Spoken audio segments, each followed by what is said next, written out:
말씀 한 구절 읽겠습니다. 출애굽기 18장 21절 말씀입니다.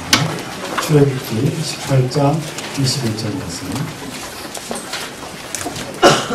함께 읽겠습니다. 출애굽기 18장 21절 시작. 너는 또 온 백성 가운데서 능력 있는 사람들 곧 하나님을 두려워하며 진실하며 불의한 이익을 미워하는 자를 살펴서 백성 위에 세워 천부장과 백부장과 50부장과 10부장을 삼아. 아멘. 영락교회 청년부에 추천받게 된 것을 아주 영광으로 생각합니다. 제가 예전에 영락교회 대학교 떠날 때 애들이 저보고 나중에 성공하셔가지고 강사로 오라고 그러셨는데 애들 그랬는데 제가 대학부에는 여러 번 왔었고 청년부는 처음 온 것 같습니다. 감사합니다. 그래서 여기 오니까 옛날 생각이 많이 나서 마음이 약간 흥분되고 그렇습니다. 여러분 옛날 저 아시는 분은 저를 너무 이렇게 유심히 쳐다보지 마세요. 왜냐하면 설교를 이렇게 잊어버릴 수가 있거든요. 한두 해 전에 모교에 가서 제가 다운 대학교에 가서 설교를 하는데 너무 옛날 생각이 나가지고 중앙보관하다가 와버렸거든요. 제 기억에 가장 설교 못한 것 중에 한 가지 못한 날이 그날이 아니었나 싶은데 오늘도 지금 아주 제가 여기 발 앞에서 3년 있었고 여기도 계단식이었는데 바뀌었고 머리에 생각되는 게 너무 많이 있습니다. 지금 우리 김수미 장관님 그때도 대학부 교사였는데 또 여러 가지를 많이 설명주시고 또 수정이라고 그래도 되죠. 수정이, 소연이, 멜레들 저 쳐다보지 말고 이렇게 저쪽을 쳐다보고 있어요. 네? 저 아는 분들 다 저쪽으로 정민이 저쪽으로 보고 있어요. 이렇게 쳐다보면은 이게 머리가 복잡해져가지고 막 얘기하다가 막 옛날 생각이 나기 때문에 그렇습니다. 그래서 마음이 싱숭생숭한데 또 목사님이 또 소개를 또 너무 이렇게 흥분되게 소개를 주셔가지고 한 10분 우리 자고 일어나서 다시 한번 소개하고 싶습니다. 네, 어쨌든 여러분들과 함께 이 귀한 시간 2시간 하려고 하던데요. 협의된 상황입니까? 혹시 필요하면은 이게 지도부에서 다시 모여가지고 시간을 정해주시면 제가 줄여드리도록 할 텐데 어쨌든 별다른 얘기 없으면 9시 반까지. 지금 내 딸 소영이 하는 시간이잖아요. 지금 봐야 되는데 지금 어쨌든 오래 쉬고 이렇게 말씀 나누도록 하겠습니다. 네, 어쨌든 오늘 설교의 제목은 위기의 시대 하나님의 사람이라는 제목으로 말씀을 전하겠습니다. 오늘도 참 은혜로운 시간이 되어야 되겠다라고 생각하지만 제가 이 설교를 준비하면서 생각되는 것은 오늘의 어떤 감동이나 어떤 은혜보다는 아주 오랜 기간 청년 공동체에 적용할 수 있는 어떤 아이디어나 이런 일들이 생겼으면 좋겠고 여러분 인생 가운데도 그런 일이 있으면 좋겠다 그런 생각이 되었습니다. 제가 여러 양중 모임을 많이 했는데 한 명 참 인상적인 아이가 있었는데 정말 어려운 가운데서도 학업이나 또 신앙생활을 참 열심히 하는 자매였는데 제가 보통 자기관리를 강의하면은 몇 달 후에 찾아오게 하는 숙제를 내주거든요. 아무도 안 찾아왔는데 그 아이만 숙제를 다 해가 찾아왔더라고요. 그래서 너 크게 성공할 것이다. 아주 훌륭한 아이거든요. 그래서 여러분들이 오늘 뭔가 뜨거운 어떤 것보다는 10년, 20년, 30년 여러분 인생에 정말 중요한 결정과 방향을 정하는 그런 시간이 되었으면 좋겠다. 그런 생각이 듭니다. 최근에 우리나라의 감사한 소식 중에 한 가지가 나로호가 성공했지 않았습니까? 9분 정도면 승부가 나는 그 나로호를 위해서 10년 동안 수많은 과학자들과 관련자들이 여기에 헌신했기 때문에 그 놀라운 성공을 이루었다. 그런 얘기를 들었습니다. 그래서 어제 제가 어디를 가면서 인터뷰 기사를 봤는데 그 인터뷰를 나온 사람이 어떤 과학자나 이런 분이 아니라 이 나로호가 조립된 장소에서 발사대까지 거리로는 1.5km 정도 되는 거리를 옮기는데 9년을 헌신한 사람과 인터뷰를 하더라고요. 그럼 1.5km면 우리가 기분 좋게 걸으면 10분이면 충분히 걸을 수 있는 거리인데 그 1.5km 거리를 옮기기 위해서 옮기는 방법을 훈련받기 위해서 이태리에 가서 일주일, 2주일 훈련받고 왔다고 그러더라고요. 그러니까 이 지구 궤도를 넘어서는 어떤 위대한 이 나로호가 생겨나기 위해서는 어떤 과학자들이나 그런 사람들만 있었던 것이 아니라 1.5km 그냥 옮기는 그 자체가 아무것도 아니라고 생각되는 그 일을 위하여 9년 동안 그 일에 매진한 사람이 있었기 때문에 발사가 화려하게 성공되었을 뿐만 아니라 조립지역에서부터 발사대까지 옮겨질 수가 있었다는 사실 우리는 기억해 볼 만한 것입니다. 조금 전에 식사 나누면서도 영락교회 이야기를 했거든요. 영락교회가 너무 중요하다. 상징적으로도 중요하고 현실적으로도 너무 중요하다. 청년부에 적용시킨다면 영락교회는 세상 모든 사람들이 따라할 만한 청년 공동체를 만들어야 될 책임과 의무가 있는 공동체다. 저는 그렇게 생각합니다. 그렇기 때문에 마치 나로호가 10년 동안의 긴 계획 속에 수많은 사람들의 협력을 통하여 이루어졌던 것처럼 사실 영락교회 청년 공동체와 같은 공동체는 한순간의 어떤 계획이나 다른 교회나 세상의 흐름에 휘둘리는 것이 아니라 하나님 앞에서 적어도 10년, 20년, 수십 년을 바라보면서 이 한국교회의 판도를 바꿀 만한 위대한 전략과 계획을 짜고 남들이 노력하지 않을 때, 별로 관심 가지지 않을 때 그 일에 집중할 수 있어야 되지 않겠는가. 저는 그렇게 생각되어집니다. 그래서 여기 지도부는 마찬가지지만 청년들 중에서도 이 영락교회 청년을 위해서 헌신하는 분들이 많이 나오시기 바랍니다. 나오시기 바랍니다. 결혼도 포기하고서라도 그 일에 헌신할 분들이 나오시기 바랍니다. 소연이가 아멘했습니다. 오래전 일입니다. 청년부 어떤 수련회에서 시작하면서 이런 질문을 했습니다. 오늘 좀 길어질 것 같으니까 외투를 좀 벗어도 될까요? 네. 반대하시는 분 반대.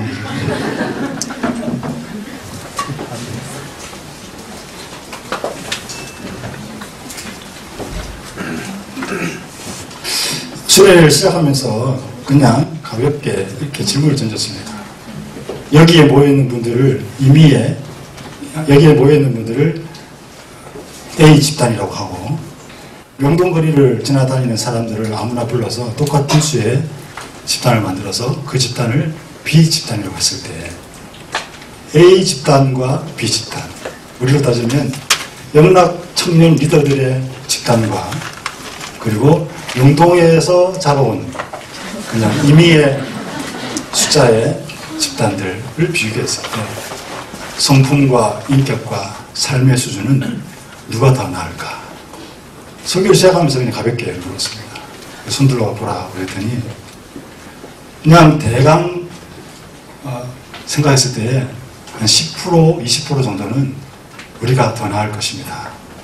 아무래도 신앙생활하고 또 수련에 나와 있는 리더 같은 사람들이 그래도 아무나 고른 것보다는 어떤 인격이나 성품이나 어떤 삶에 있어서 더 나을 것입니다. 그리고 한 1, 20% 정도는 우리가 더 못할 것입니다. 그리고 대부분의 7, 80%는 그들이나 우리나 비슷할 것입니다. 제가 그냥 설교를 하기 위해서 가볍게 질문했는데 우리가 그들과 비슷할 것입니다. 우리가 더 못할 것입니다. 라고 손든 그 장면을 보면서 너무 충격을 받았습니다. 그래서 설교는 이렇게 중간쯤이나 끝부분에 가서 흥분해야 되는데 시작하면서 흥분해가지고 주체할 수가 없었습니다. 어떻게 신앙생활을 10여 년 한 사람이나 명동거리를 다니는 아무 사람이나 비교했을 때 똑같다고 생각할 수가 있는가? 어떻게 우리가 더 못할 수 있다라고. 내가 못하다면 이해가 될 수 있지만 공동체의 평균을 따졌을 때 신앙생활을 전혀 하지 않는 사람이나 우리나 똑같거나 우리가 더 못할 수도 있다라고 생각하며 살아가고 있는 거예요. 너무 충격적인 거예요. 예를 들면 이런 거죠. 영어 학원에서 광고제를 내면서 우리 학원 10년 다니면 실력이 똑같아지거나 더 못해질 겁니다. 그럼 그 학원 다니겠습니까? 안 다니겠습니까? 그건 없어져야 될 학원이거든요. 여러분, 어느 병원에서 우리 병원에 오셔서 의사의 말을 잘 듣고 치료를 잘 하시면 10년 후면 죽을 것입니다. 건강이 더 나빠질 것입니다. 잘하면 비슷해질 것입니다. 그렇게 말하면 여러분 그 병원 가겠습니까? 안 가겠습니까? 거짓말로라도 우리 말만 잘 들으면 다 나을 것이다. 그런 확신과 기대를 심어주는 병원이어야 진정한 병원이라고 하죠. 하물며 어떤 학원조차도 그런데 예수 그리스도를 그 마음의 중심에 모시고 사는 공동체가, 여러분 예수가 주인입니까? 주님 뜻대로 살기를 원하십니까? 주님을 닮아가기를 원하십니까? 그런 생각을 가지고 11년을 사는 사람이나 아무렇게나 자기 중심대로 사는 사람이나 인격과 성품과 삶이 비슷하거나 더 못하다라고 한다면 그것은 교회는 있을 필요가 없는 것입니다. 우리가 세상 가운데 교회가 있어야만 한다고 말할 이유가 전혀 없는 것입니다. 남들이 우리를 향하여 그렇게 공격하는 것도 가슴 아픈 일인데 우리들 스스로가 그렇게 생각하고 살아가고 있다는 것은 너무나 비극적인 일이 아닐 수가 없었습니다. 놀라운 것은 그 이후로 다른 교회 가서도 몇 번 물어봤는데 거의 비슷한 통계가 나왔어요. 더 놀라운 것은 작년에 가을에 학보협에서 1,400여 명 정도의 사람들을 일반 리서치 기관을 통해서 함께 조사를 해봤더니 여러 가지 통계가 나왔는데 제가 그때 발제를 하면서 이 객관적인 설문조사 결과에서 보여주는 첫 번째 분석 결과는 차이가 없다. 예수를 믿는 사람이나 안 믿는 사람이나 차이가 없다라는 결론이 나온 것입니다. 자살하는 것이나 자신의 삶에 대한 태도나 통일 문제나 성윤리나 스마트폰을 사용하거나 교우관계나 봉사활동이나 대부분의 삶에 있어서 믿는 사람과 믿지 않는 사람들의 객관적인 통계 결과에 그들이나 우리나 별 다를 것이 없다라는 설문 결과가 나와요. 그때 제가 받았던 그 충격은 그 공동체, 한 공동체만의 문제가 아니라 어쩌면 우리 한국교회 청년 공동체 전체가 겪고 있는 아주 객관적인 현실이라는 사실이 드러난 거죠. 너무 충격적이에요. 작년에 그 소망교회에서 컨퍼런스 할 때 그 컨퍼런스도 자주 약간은 분위기가 학문적인 분위기였는데 혼자 제가 흥분해가지고 흥분하려고 그런 건 아니거든요. 약간 제가 교양 있게 보이려고 나갔었는데 그 말 하는데도 막 흥분이 나잖아요. 그럼 흥분해야 될 내용입니까? 안 해도 될 내용입니까? 흥분해야 될 내용. 사람들이 어떻게 말할지 몰라도 우리들 스스로라도 우리는 그들과 다르다. 우리의 인격과 우리의 삶과 성품 우리가 교만하게 말하기는 힘들지만 그러나 우리는 그들보다 더 정직할 것이다. 더 사랑이 많을 것이다.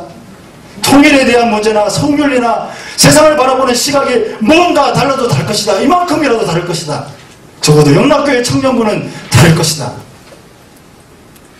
그런 기대와 소망을 가지고 살지 않는다면 사실은 교회는 해체되어도 되지 않겠는가. 사회적으로 보면 그런 생각을 해보게 되는 거죠. 사랑하는 청년 여러분, 여러분들이 영락교회 청년공동체의 리더라는 얘기를 들었습니다. 그렇다면은 우리가 우리 자신과 한국교회 청년부를 새로운 눈으로 쳐다봐야 되겠습니다. 최근에 제가 가끔 드리는 말 중에 한 가지는 성경에 돈을 사랑함이 일만하게 뿌리다 라는 말이 있는데 저는 청년공동체에 이 말을 적용해서 술을 사랑함이 일만하게 뿌리다. 저는 그렇게 생각합니다. 제가 뭐 대형교회, 영락교회나 동안교회에서 대형교회에 있어봤기 때문에 저는 대형교회 자체를 부정하는 사람은 아닙니다. 어떤 사람들은 대형교회 그 자체가 죄악이다 이렇게 생각하는 사람이 있습니다만 저는 그렇게 생각하지는 않습니다. 그러나 한국교회 제가 감히 말씀드리는 것은 특히 청년공동체의 가장 큰 함정은 숫자 숫자를 해야 되는 거죠. 어느 청년공동체 제 아는 선배가 청년부 목사로 갔습니다. 근데 거기에 지도부가 그렇게 말했다고 하더라고요. 올 한 해 1000명 못 만들 것 같으면 그만두십시오. 우리는 그런 말 하지 않죠. 네. 제가 막 얘기해도 괜찮죠? 우리 얘기 아니죠. 네. 그렇게 무식한 지도자가 있습니다. 제가 나이 40에 결혼해가지고 애가 둘입니다. 좀 부끄러운 얘기를 합니다만 저희 집은 아니니까. 와보니까 뭐 우리 목사님도 비슷하시더라고요. 근데 어떤 무식한 사람이 저한테 와가지고 올 한 해 100명으로 만들어라 그러면 어떻게 될까요? 네? 불가능할 뿐만 아니라 가능하다 하더라도 그것은 인격체에 대한 모독인 거예요. 어느 고아원이나 어떤 학교나 어떤 인간을 다루는 공동체에서 숫자는 짐입니다. 숙제입니다. 아무리 선한 생각을 가지고 고아원을 만들었다 할지라도 100명을 모았다면 100명의 아이들에게 먹을 것과 입을 것과 교육과 문화와 이런 걸 주지 않는다면 100명 모은 것 자체는 훌륭한 것이지만 그 이후의 행동은 죄악일 수가 있는 거예요. 근데 가장 무식하게 교회만 숫자가 늘어나는 것을 부흥이라고 생각합니다. 절대로 부흥 아닙니다. 청년 공동체에 몇 명이 모이는가 그것은 거의 중요하지 않는 거예요. 문제는 그 한 사람 한 사람이 뚜렷이 구별된 뭔가 의미 있는 변화와 성숙과 성장을 가져오지 못한다면 그 공동체는 심각한 위기에 있는 것입니다. 그러면서 여러분 오늘 이 말씀을 공부하시면서 함께 나누시면서 정말 우리 청년 공동체가 어떠한 방향으로 나가야 될까? 사람들은 숫자를 통하여 위기라고 말하는데 청년 공동체의 위기는 정체성의 위기고 질적인 위기이고 진정한 그리스도의 제자가 없다는 것이 위기입니다. 그 결과적으로 세상에 여러 가지 위기를 겪고 있는 것이죠. 몇 년 전에 김예슬이라는 사람이 고려대를 자퇴하면서 김예슬 선언이라는 글을 쓰지 않았습니까? 저는 그런 생각했습니다. 그 사람이 그리스도인이 아닌 것 같은데 기독 청년 중에 누군가가 그런 말을 했었어야 되는데 기독 청년 중에 누군가가 이 세상을 향하여 이렇게 되어서는 안 된다고 말했어야 되는데 우리가 오히려 그런 말을 듣는다. 그런 생각을 했습니다. 사랑하는 청년 여러분, 우리 개인뿐만 바라볼 뿐만 아니라 이 세상의 청년들이 겪고 있는 여러 가지 위기를 바라보면서 과연 어디에 대안이 있는가? 우리는 무엇을 할 수 있는가? 깊이 고민할 수 있기를 바랍니다. 하나님의 대안은 하나님의 사람입니다. 오늘 읽었던 출애굽기 18장 21절에서 모세 공동체가 겪고 있는 위기에 대한 해답은 모세와 같은 다른 지도자를 세우는 것입니다. 디모데후서 3장에서 사도 바울은 3장 1절에 말세에 고통하는 때가 이른다 했습니다. 이 말세를 바라보면서 고통스러운 마음을 가지고 그가 내린 그 결론은 16절 17절에 말씀과 성령으로 훈련된 하나님의 사람이 하나님의 일을 하는 것이 대안임을 선포하고 있습니다. 디모데후서 6장 10절에 오직 너 하나님의 사람아, 오직 너 하나님의 사람, 하나님의 사람만이 대안임을 끊임없이 말씀해 주고 있는 것입니다. 그렇습니다. 지금은 너무나 시급하고 어려운 위기입니다. 그러나 우리가 아주 짧은 시각으로 결론 내릴 것이 아니라 앞서 말씀드린 것처럼 긴 안목을 가지고 공동체적으로 그리고 여러분 한 사람 한 사람이 10년, 20년, 수십 년 여러분의 자녀 세대를 바라보면서 우리가 하나님의 사람을 세우는 일에 우리가 주인공이 되고 우리가 협력하고 헌신해야 될 것입니다. 그러면 과연 하나님의 사람이 어떤 사람인가? 제가 오늘 크게 4가지로 말씀드리겠습니다. 첫 번째는 하나님을 경외하는 사람. 따라해보시죠. 하나님을 경외하는 사람. 두 번째는 성숙된 인격의 사람. 세 번째는 사회적 능력을 갖춘 사람. 네 번째는 공동체적 리더십을 갖춘 사람. 네, 한번 이거 잘 기억 하나 해볼까요? 첫 번째 뭡니까? 네. 두 번째? 네. 세 번째? 네. 방언이 터지고 있습니다 지금. 네, 네 번째? 네, 공동체 네, 리더십. 하나씩 제가 말씀드리겠습니다. 첫 번째, 하나님의 사람은 무엇보다 하나님을 경외하는 사람입니다. 오늘 본문에도 모세와 같은 지도자를 세우는 중요한 기준을 하나님을 경외하는 사람이라고 했습니다. 하나님에 대한 공포심 때문에 아무것도 할 수 없는 사람이 아니라 하나님을 향한 건강한 두려움 때문에 하나님의 순종하며 살아가는 믿음의 사람인 것입니다. 쉽게 말하면 신앙 좋은 사람이 필요합니다. 신앙이 좋아야 돼요. 하나님의 사람은 좁은 의미에서 신앙 좋은 사람, 순수하고 뜨거운 신앙을 간직하는 사람이에요. 모든 것이 상대화되고 퇴색되어 버린 이 시대에 하나님을 향한 절대신앙, 퇴색되지 않는 순수한 신앙을 유지하는 사람이 너무나 절대적으로 필요하다는 것입니다. 하나님에 대한 건강하고도 균형 잡힌 지식을 갖추고 또 지식으로 인해 뜨거운 열정과 겸손한 경외심을 잃지 않고 건강하고도 순수하고 뜨겁고도 냉철한 신앙을 가진 그러한 사람이 필요한 거죠. 안타까운 것은 신앙 좋은 사람을 찾기가 점점점 어려워지고 있다. 그럼 구체적으로 무엇이 신앙이 좋은 것인가? 첫 번째는 예수를 주로 고백하는 사람입니다. 그럼 여러분은 예수님을 주로 고백하십니까? 예. 근데 제가 아마도 확신하기는 이 중에도 진정으로 예수를 만나지 못한 사람이 분명히 있을 것입니다. 제가 청년 공동체를 여러 만나보면 꼭 공동체에 보면은 표면적으로는 잘 모르는데 조금만 다가가 보면 그 마음 중심에 예수를 모르는 사람이 많이 있습니다. 작년에 여기 대학부 수련회 참석한 사람 없죠? 예. 제가 작년에 수련회 설교를 했는데 마지막 날 설교를 끝나고 보니까 한 자매가 제 가까이 와서 저를 이렇게 면담 요청을 하더라고요. 그래서 왜 그러냐고 그랬더니 말을 시작하면서 엉엉 우는 거예요. 이렇게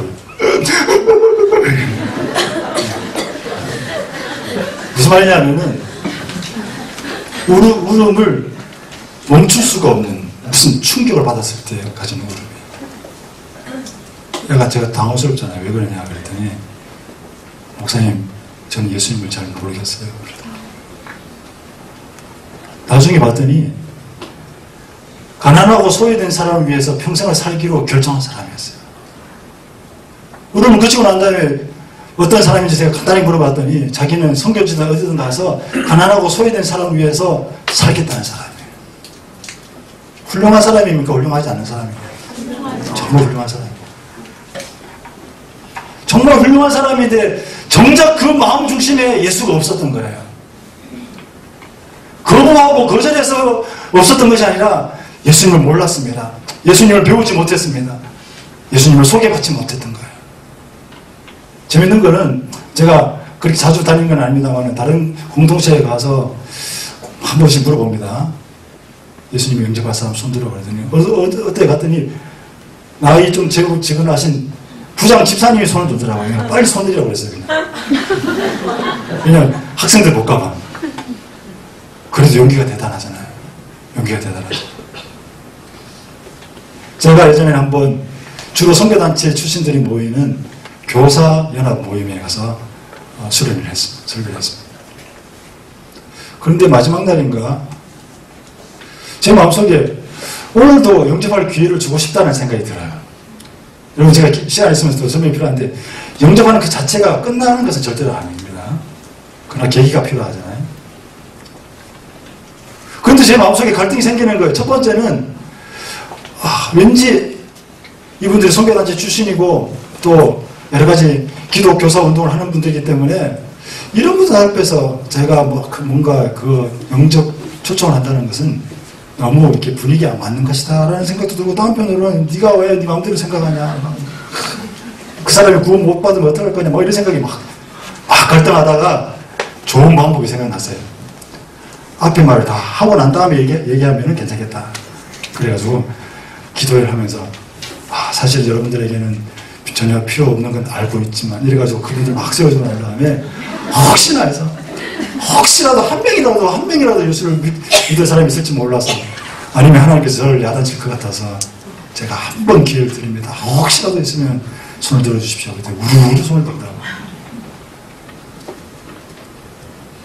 의외로 교회 공동체 안에 예수와의 인격적인 만남이 없이 사는 사람이 적지 않다는. 그래서 어떤 선교학자는 미전도 종족이 보통 템포리 윈도우 안에 있는 사람들을 말하는데 교회 안에 미전도 종족이 있다. 근데 그들은 레이더에 나타나지 않아서 전도도 할 수 없다. 그런 얘기를 했습니다. 지난주에 저희 교회에 주선의 교수님이 오셔서 말씀을 전해주셨는데 참 감동적이었어요. 그분이 연세도 많으신데.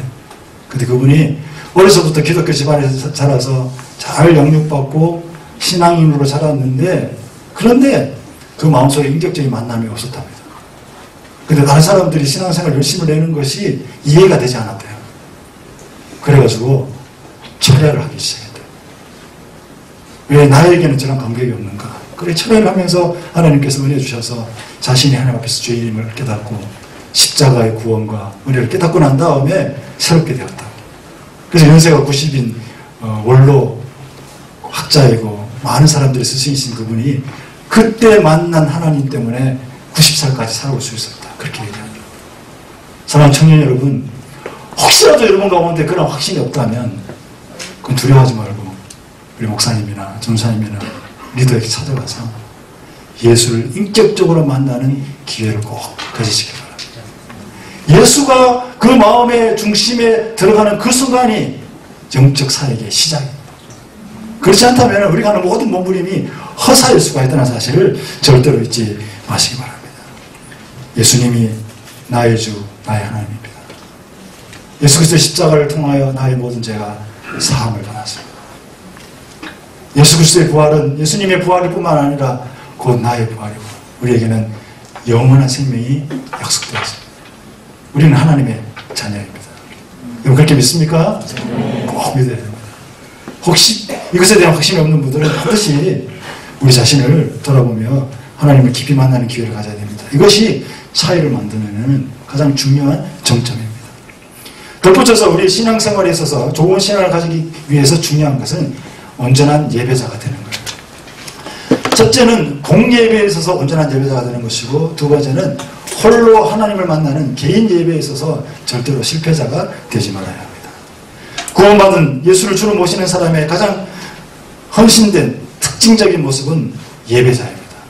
교회를 아무리 잘 알고 열심히 교회를 출석한다고 하더라도 하나님을 예배하지 않는다면 그 사람은 그리스도인이 아닙니다. 여기 오니까 옛날 생각이 많이 나는데요. 제가 여기 옆에 6층 사무실 뚫려 있었는데요. 저같이 이렇게 교육 담당하는 분들을 내근직이라고 부르고, 그리고 또 신방 가시는 분들을 영업직이라고 그랬습니다. 이게 상스러운 농담 아니죠. 그래서 신방 갔다 오는 분들이 가끔 피자나 이런 거 사오시면 저하고 간사님하고 얻어먹고 막 그랬었거든요. 그래서 우리는 마치 부모님 기다리는 아이들처럼 신방 간 우리 목사님들이 피자나 빵이라도 하나 들고 오시기를 기다리는데, 그때 우리하고 함께 친하게 지냈던 분이 한 분 있었는데 뭐냐면 복사기 점검해 주시는 기사분이었습니다. 그분은 일주일에, 우리 교회가 워낙 커서 그런지 몰라도 일주일에 거의 예외 없이 한두 번, 급할 때는 뭐 더 오기도 해서 오십니다. 그래서 저희들하고 친해가지고 같이 밥도 먹고, 그분이 우리한테 뭐 중요한 이 근처에 맛집 같은 거 가르쳐주고, 또 우리도 맛집에 가르쳐주고 같이 먹으러 가고. 그분이 이제 오래 교회하고 거래를 많이 하시니까 가끔 권사님이나 집사님들이 찾아오는데 담당자가 없으면 그분이 안 내려줍니다. 이 목사님 한 오후 3시쯤 오실 거예요. 얘기하고. 또 새가족이 오면 어디를 가면 된다고 가르쳐 주기도 하고 막. 어떤 분이 와가지고 예를 들면 뭐 아무개 목사님 안 계시나요? 그럼 그분이 전화하셨어요? 그럼 미리 얘기하고 오셔야 되는데 여러분, 그분은 예배자입니까? 예배자가 아닙니까? 그분은 그리스도인입니까? 그리스도인이 아닙니까? 그리스도인이 아닙니다. 어쩌면은 그냥 일주일에 한두 번 오는 다른 집사님이나 권사님보다 교회를 더 잘 알고, 이렇게 대규모 교회에서 교역자하고 친하기가 쉽지 않을 텐데 그분은 교역자와 친하고 밥도 자주 먹고, 그렇지만 그분은 그리스도인이 아니에요. 교회 생활에 익숙하고 교회에 대하여 많이 알고 교회에 관련된 일을 많이 한다고 해서 그 사람이 하나님의 사람이 아니고, 하나님을 예배하는 사람만이 하나님의 사람이라는 사실이에요. 찬양 인도한다고 해서 예배자가 아니고, 설교한다고 해서 예배자가 아니고, 예배를 준비하는 스텝이라고 해서 예배자가 아니라 그 마음 중심에 하나님을 높이고 자신을 낮추는 감격이 있는 사람만이 예배자라는 사실을 잊어서는 안 돼요. 오늘 설교 좋다. 오늘 설교는 이상하네. 이런 사람이 예배자가 아니에요. 그 예배 속에서 하나님의 말씀으로 충격받을 수 있는 사람. 제가 아는 친구 중에 공대 컴퓨터를 전공한 친구가 있습니다. 지금도 그 일로 사는데 여기 컴퓨터나 공대 있습니까? 예. 좀 죄송합니다. 예. 좀 비하 발언이 있더라도 이해해 주시고요. 정말 재미없는 친구예요. 몸이 건조한 친구. 몸이 건조한 친구. 네? 몸이 건조한 친구. 뭐 눈물도 흘릴 줄 모르고 웃는 것도 잘 웃지도 모르고. 네. 자, 죄송합니다. 다 그런 건 아니지만 대부분 그래요. 수련회를 같이 갔는데 저는 그냥 나름대로 이렇게 막 이렇게 기도를 하고 있었습니다. 저는 이렇게 속 겉으로는 안 하더라도 하는 척은 잘하거든요. 막 기도를 이렇게 하고 있는데 그 몸이 건조한 그 녀석이 나한테 와가지고 푹푹 찌르는 거예요. 그래서 뭐 그냥 개인 기도하고 있는데 푹푹 찌르길래 왜 그러냐 했더니 막 우는 거예요. 제발 이 말씀 좀 들어봐. 그래서 뭔가 싶어가지고 무슨 충격적인 말씀이 있는가 싶어서 봤더니 읽어주는데 여호와는 나의 목자시니 내가 부족함이 없으리라. 이건 누구나 아는 거잖아요. 우리 아들 5살짜리도 외우는 말씀인데 설교를 들어도 수없이 들었던 말씀이고 솔직히 말하면 이제는 더 이상 감동받을 것이 없는 그 말씀인데 그 몸이 건조한 녀석이 그 말씀에 감동을 받아가지고 울면서 기도하고 있는 나를 찾아온 거예요. 겉으로 기도하고 있었던 내가 기도 안 한 것은 아니겠지만 기도하는 나보다 사실은 그 말씀 누구나 알 수 있을 만한 평범한 그 말씀에 충격을 받고 감동을 받아서 누군가에게 보여주고 싶었던 그 순간이 예배자의 모습이었다.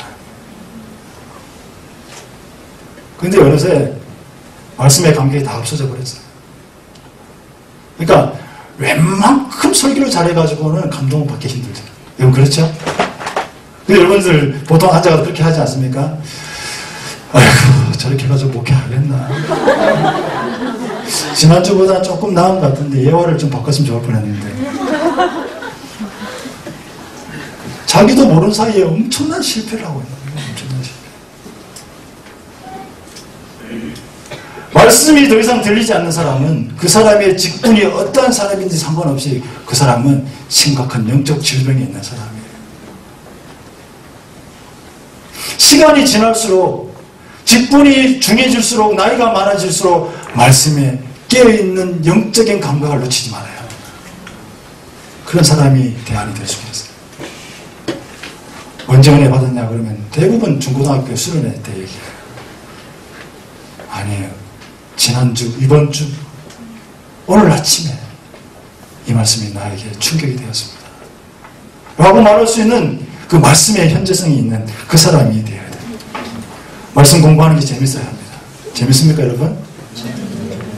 재미없는 이유는 누구의 문제일까요? 리더의 문제일까요? 교재의 문제일까요?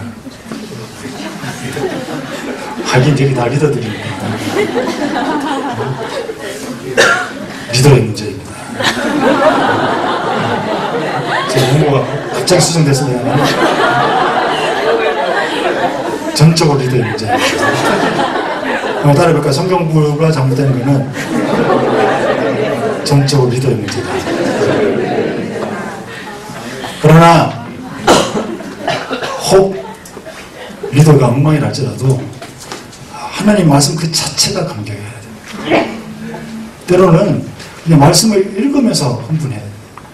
제가 예전에 우리 영락교회 우리 성경 공부할 때 그런 기억이 있습니다. 그냥 우리가 PLC 하면서 말씀 봉독하다가 우리 같이 한 10여 분 울은 것 같아요. 다 같이. 왜냐하면 그 말씀을 다가올 때 사실은 설명이 그렇게 필요 없는 거거든요. 여호와는 나의 목자시라는 그 말에 무슨 설명이 더 필요하겠어요. 여러분 말씀의 감격이 사라지면 정말 위험한 거예요. 기도의 감격, 기도의 능력을 체험해야 됩니다. 간절한 기도를 잊어버리면 안 됩니다. 제가 정말 존경하는 목사님 중에 오성종 목사님이라는 분이 있습니다. 대학천교회에 있을 때 담임 목사님이셨는데 교파는 다른 교파입니다. 그분은 아주 최인류에서만 공부했습니다. 제가 지내면서 본 분 중에 학적으로 그만큼 뛰어난 분이 잘 없습니다. 그 예전에 제가 히브리 하나 배웠다고 아는 척하면서 목사님 시편에 보니까 엘로힘이라는 단어가 천사라고 해석되었던데 원래 하나님이라는 뜻 아닙니까? 엘로힘이 천사라도 해석이 되지요. 이렇게 아는 척을 했더니 그때부터 1시간 동안 구약 성경에 나타나는 엘로힘을 다 설명해 주는 거예요. 진짜 전혀 첨가하지 않고. 속으로 생각했습니다. 다음부터는 절대로 질문하지 않아요. 제가 대학부 같이 섬기면서 그분이 강사로 가는 수련회에 그분이 정말 아이들과 똑같이 밤새도록 기도하고 올라오는 버스 안에서 저는 젊었을 때 20대 중후반의 전도사가 수련회 끝나고 피곤하다고 생각해가지고 이렇게 수련회 돌아보면서 아멘 아멘 이렇게 하고 있을 때 자다가 한참 자다가 힘들어가지고 눈 탁 떠보니까 그 목사님이 헬라어 성경을 읽고 계셔요.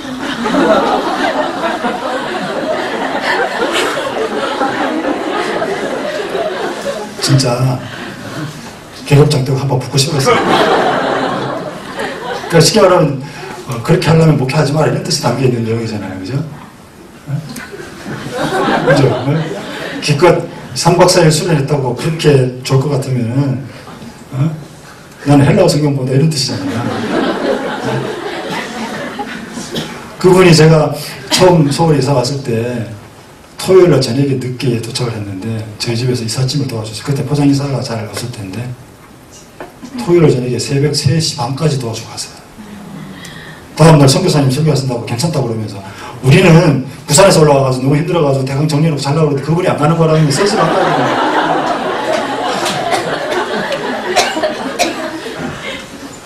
뭐 일화가 많습니다만 정말 제가 존경하는 분이거든요. 정말 훌륭합니다. 그런데 확실히 많고 그런 분이 기도할 때는 진짜 무식한 사람처럼 기도해요. 내가 이렇게 기도하려고 간절하게 기도합니다. 간절하게. 그분이 간절하게 기도하지 않는 적을 본 적이 없는 거예요. 그러니까 여러분 사실은 기도의 간절함을 잊어버리지 말아요. 제가 알고 있는 제가 가끔 말하는 제 친구 선교사 조정환 선교사 지금도 선교사인데 그 친구도 저하고 거의 20, 30년 친구인데 끊임없이 나보고 목회를 그만두라는 메시지를 주고 있어요. 그 친구의 기도의 특징은 무미건조해요. 저는 뭐 그냥 무미건조하기도 하고 때로는 열정적으로 기도하고 그런데 걔는 체력이 약한지 늘 기도를 그냥 하나님 아버지 감사합니다 이렇게 기도해요. 근데 그 형제의 기도의 특징은 그냥 기도하는 대로 살아버리는 거예요. 여러분들은 감동받지만 저 같은 경우는 아주 기분 나쁘죠. 선교를 떠나는 훈련을 이렇게 GBT 선교사이기 때문에 외국에서 오래 훈련받고 몇 년 왔다 갔다 하다가 본격적으로 떠나는 어느 날 제가 그 집에 딱 갔거든요. 아침 큐티하고 기도하는데 역시 몸이 건조하게 기도하더라고요. 근데 모든 것을 버려두고 선교지를 떠나서 지금까지 김병만의 정거리 법칙이 나오는 그곳에서 1, 2주일 사역하는 것이 아니라 그냥 평생 성경 번역하고 있어요. 그러니까 뭐죠? 뭐냐면은 그 언어를 만들잖아요. 김병만이 뭐 집도 만들고 뭐 그렇게 하지만은 그 친구는 잘 살펴봐가지고 저렇게 말하는 것이 애플이구나. 그래서 뭐 이렇게 해서 언어를 만드는 일을 거의 고등학교 졸업하고 대학 졸업하고 난 다음부터 쭉 했으니까 거의 수십 년 동안 하고 있는 거죠. 그 친구가 안식년에 왔는데 1년 동안 있을 집이 없더라고요. 그래서 GBT에서 좀 대여해줘서 집을 구해서 갔는데 저는 사택이 그래서 살만한데 가봤더니 정말 초라한 집에 사는 모습을 보면서 아 정말 주를 위해서 헌신한 사람의 삶이 이런 것이구나. 그러니까 그 친구의 특징은 기도한 대로 사는 거예요. 기도한 대로 사는 거예요. 여러분 이러한 위대한 기도의 능력과 은혜와 간절함을 가지고 살아야 합니다. 그렇지 않으니까 기도가 재미도 없는 거죠. 간절함도 없고 기도한 대로 살지 않으니까 내가 먼저 기도가 재미가 없죠. 근데 간절하게 기도하고 기도에 응답해 주실 것을 믿고 기도한 대로 살려는 사람들은 하나하나의 기도가 소중하고 중요한 것이에요. 청년의 때에 벌써 기도의 힘을 잃어버렸다면 그럼 어떡하려고 그래요? 나중에 한 90쯤 됐을 때 잃어버려야 되는 거죠. 여러분, 기도의 간격, 말씀의 간격 잊어버리면 안 됩니다. 예배는 신앙의 절대 기준이고 영적 에너지의 공급원이에요. 예배 없는 사람은 신앙이 아닙니다. 예배를 통하여 공급받지 않는다면 우리는 가장 큰 에너지의 근원을 잃어버린 것입니다. 여러분, 혹시 지난주 예배 드리러 오면서 그 예배에 대한 기대 없이 그 본당문을 들으셨습니까? 그렇다면 그것은 심각한 문제예요. 예배에 들어갈 그 순간에 어떠한 삶의 어려움과 고난이 있다 할지라도 그 예배문을 들어서는 순간에는 이곳에 들어가서 나올 때는 무언가 하나님의 은혜와 감격이 있을 것이라는 기대를 가지고 벅찬 마음으로 들어갈 수 있어야 됩니다. 근데 안타까운 것은 오늘날 많은 사람들이 아무런 기대 없이 예배당을 들었다가 나왔다 하고 있습니다. 최근에 7번 방의 선물이라는 영화를 봤습니다. 저희들이 교사대학을 했는데 뒤풀이로 갔거든요. 재밌더라고요. 보셨습니까? 네. 예, 꼭 보시기 바랍니다. 예. 재밌는데 특징을 보니까 저희들 교사대학 끝나고 이제 영화 보고 맛있는 거 먹기로 하고 들어갔는데 나오니까 다 입맛이 없어졌어요. 너무 재밌고 감동 중인데 마지막에 너무 이렇게 뭉클하게 끝나는 바람에 식욕을 다 떨어뜨려 버렸어요.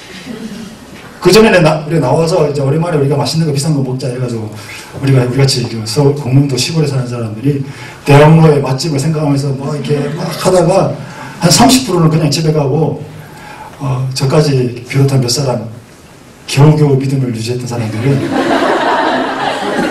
그냥 집에 가려는 사람 붙잡아가지고 칼국수 집에 가가지고 칼국수 먹고 갔어요. 재밌는 것은 너무 재밌어가지고 저희 어머니하고 장모님을 보여드렸거든요. 그래서 오랜만에 저희 아이들도 봐주시고 해서 감사하고 그래가지고 제가 영화 티켓 끊어드리고 카드 맛있는 거 사드시라고 끝날 때쯤 돼가지고 이제 나올 때쯤 전화를 딱 끊었더니 점심 거기서 맛있는 거 드시고 오시라고 그랬더니 야 우리가 밥맛이 없다.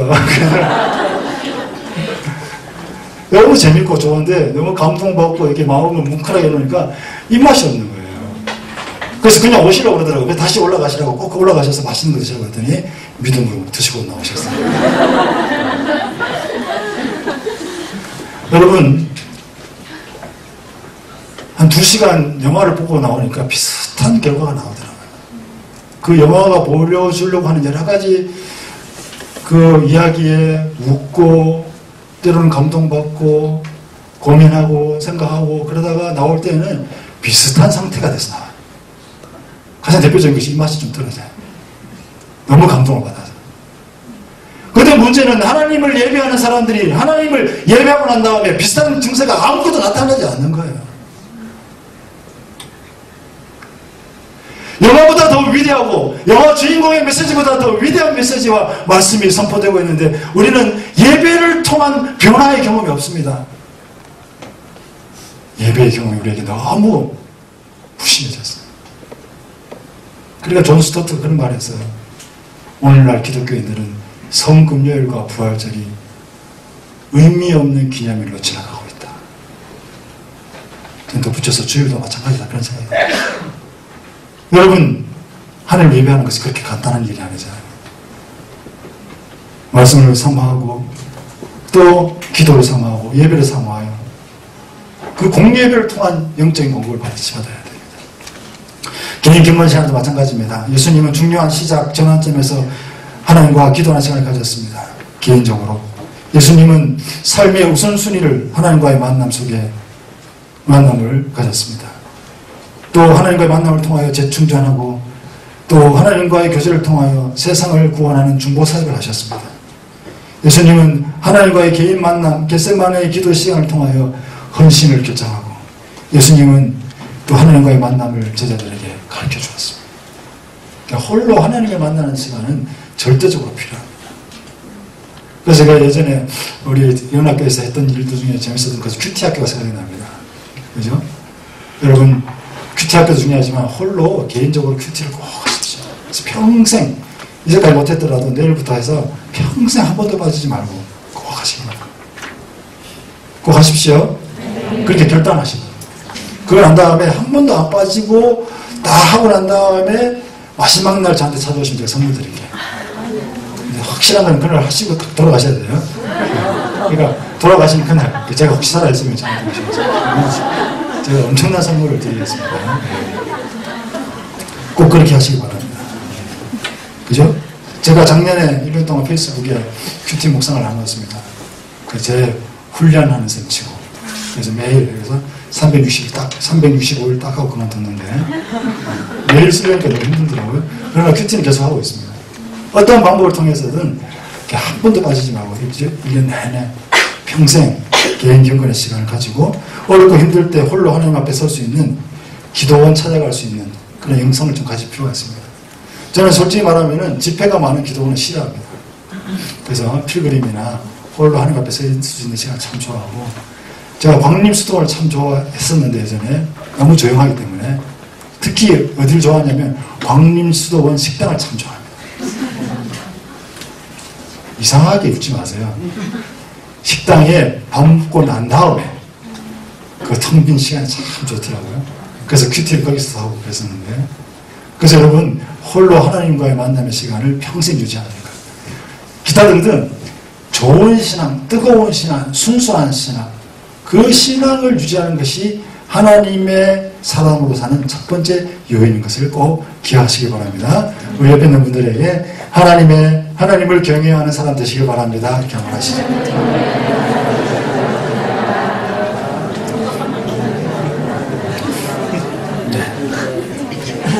네. 그래서 여러분들 양육도 잘 받고 훈련도 잘 받으셔야 됩니다. 리더라고 해서 이제 다 이루었다 이렇게 나는 가르치기만 하면 된다. 그러지 마시고, 네.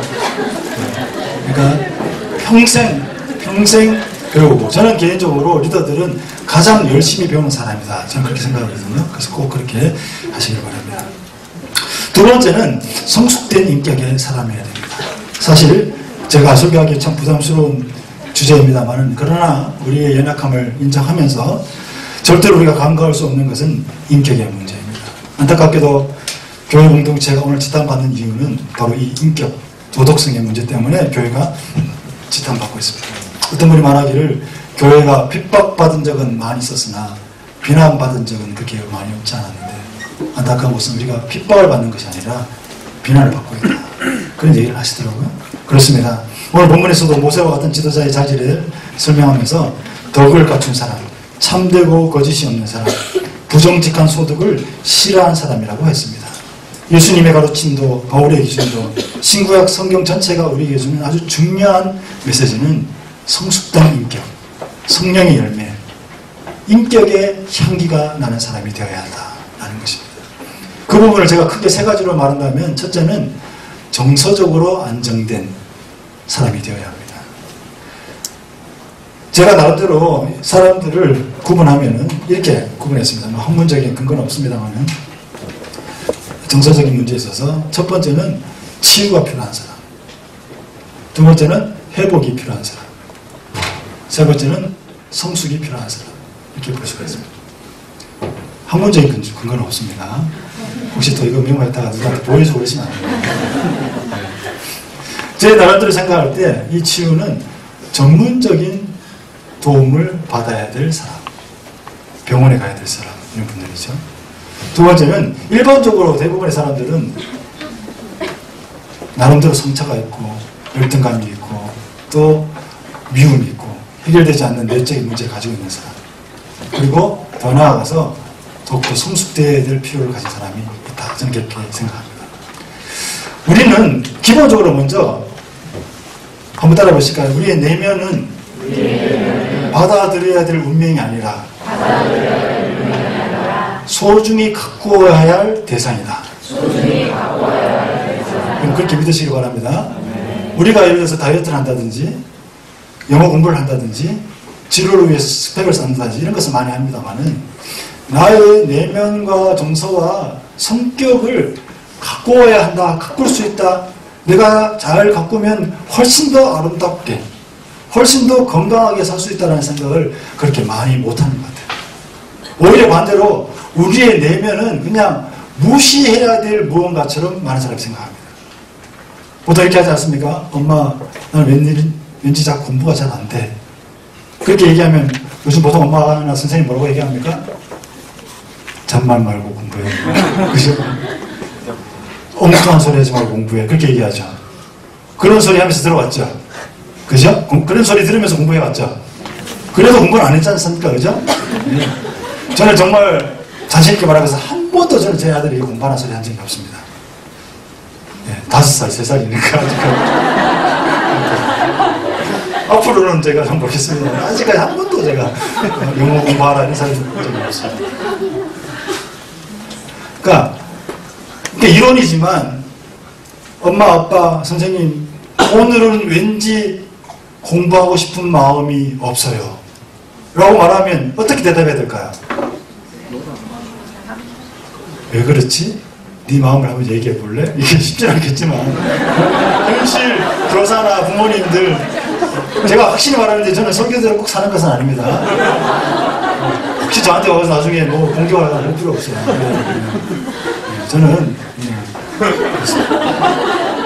저는 명동 거리에 다니는 사람보다 수준 낮은 목사이거든요. 농담이었습니다.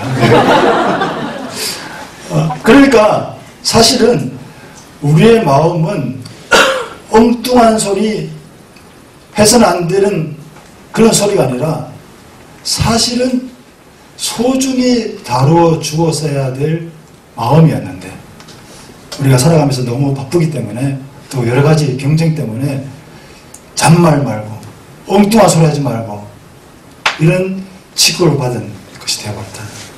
그렇지 않습니다. 우리의 마음은 우리가 가지고 있는 어떤 것보다도 소중히 다루어져야 될 내용입니다. 첫 번째, 이 중에 혹시 그런 사람이 있는지 모르겠어요. 저는 사실 청년 사역을 쭉 하면서 이 영역에 속해 있는 사람을 소수 만났습니다. 정말 귀신 들린 것 같은 사람, 정신적으로 정말 심각한 문제에 있는 사람. 제가 연락교에 있을 때도 제가 지금 기억에 2-3명 있었어요. 일단은 교회가 이러한 사람에 대한 건강한 인식이 필요해요. 너무나 잘 아시겠지만 이 사람은 우리가 막 비하시킬 수 있는 정신병자 이런 사람이 아니라 정말 전문적인 도움이 필요한 아픔을 가진 사람. 마치 막 감기에 걸렸거나 좀 심각한 질병에 걸린 사람처럼 우리가 정말 복음적인 사람과 전문적인 능력으로 도와줘야 될 사람이고 또 전문가들에게 물어봤더니 이분들에게 일정의 약물을 투입하고 전문적인 도움을 받는 것은 결코 부끄러운 일도 아니고 숨겨야 될 일도 아니고 적극적으로 권면해야 될 일이다. 제가 아는 분 중에 한 분은 심각한 우울증과 공황장애 조울증이 있어가지고 아주 어려운 상황이 있었습니다. 어떤 면에서는 사회적으로 대단히 성공했는데 어떤 면에는 대단히 실패해가지고 너무 고통스러워가지고 가족이 감당할 수 없었어요. 근데 문제는 여러 가지 중요한 위치에 있는 사람을 어떻게 하기가 너무 불편했잖아요. 그래서 가족이 결단했습니다. 119를 불러서 강제적으로 병원에 입원시키기로. 절대로 쉽지 않은 일이었거든요. 그러나 다행히 몇 주간의 입원과 그 이후에 지속적인 치료를 통해서 지금은 너무나 많이 좋아졌어요. 교회 공동체, 여러분 최근에 몇 년 사이에 자살한 사람 중에 상당수가 기독교인인 거 아시지 않습니까? 한편으로는 아쉽고 부끄럽지만 저는 꼭 부끄러운 일은 아니다 생각해요. 왜냐하면 그런 고통을 가진 사람이 교회 공동체 안에 있었기 때문에. 아쉬운 점은 뭐냐? 우리가 그분들에게 정말 탈출할 수 있는 구멍과 치료의 좋은 과정을 보여주지 못하고 교회가 지나치게 원론적인 메시지만 준 것은 아닌가 그런 생각을 해보게 됩니다. 저는 개인적으로 이런 분들이 저에게 찾아오면 절대로 저는 어떤 조치를 하지 않습니다. 왜냐하면 제가 그런 능력이 전혀 없거든요. 1차적으로 더 기도해드리고 2차적으로는 제가 소개할 수 있는 좋은 병원이나 그런 분들을 소개해드리는 것이 제가 할 수 있는 최선의 길이다. 저는 그런 생각이 듭니다. 두 번째, 우리 특히 청년들을 만나면 대부분은 상처를 가지고 있습니다. 가장 많은 상처는 부모님께 상처를 받아요. 근데 안타까운 것은 그 상처받은 부모님 중에 한 90%는 아버지한테 상처를 받아요. 엄마한테 상처를 받는 사람은 별로 없더라고요. 아버지 입장에서 되게 가슴이 아파요. 그죠? 그런데 이 사람들을 우리가 도와주면 치유되고 회복될 수가 있어요. 사실 영락교회 청년들 중에 여기 해당하는 사례들이 여러 사람이 있었는데 제가 딴 교회 가면 그 이야기를 좀 하는데 여기는 혹시 수소문에서 알아내면 안 되기 때문에. 근데 감사한 것은 저는 역시 여기에 있는 사람들이 할지라도 조금 많은 어려움을 가지고 있으면 제가 전문적인 실력이 없기 때문에 제가 제대로 도와줄 수는 없습니다만 제가 하는 방법은 이겁니다. 큐티를 가르쳐 주는 겁니다. 큐티 학교 할 때는 제가 초급반, 중급반, 고급반 가르치긴 하지만은 어려움을 가지고 찾아온 사람에게는 쭉 가르쳐 주지 않고 간단하게 말씀을 혼자 읽을 수 있는 방법을 가르쳐 주고 정기적으로 간략히 점검을 해줍니다. 제가 깊이 점검해 주기에는 전문적인 지식도 모자라고 서로에게 그렇게 도움이 되지 않기 때문에 오히려 홀로 하나님을 만날 수 있도록 도와줍니다. 근데 의외로 이 과정들을 통해서 많이 회복하는 사람들이 있더라고요. 여러분들 속에도 상처가 있죠. 제가 영락교에 있을 때도 상담 카드라는 걸 쭉 썼습니다. 지금도 제가 다 가지고 있어요. 여기 이 중에 있는 사람들 상당수는 제가 저를 아는 분들 상담 카드가 있습니다. 옛날 사진 공개해볼 줄도 모르고. 근데 이제 영락교에 오기 전에 제가 대학 총교에 있었는데 그때는 더 뜨거운 열정이 가득할 때 상담 카드를 나눠주면서 애들에게 그런 얘기를 했습니다.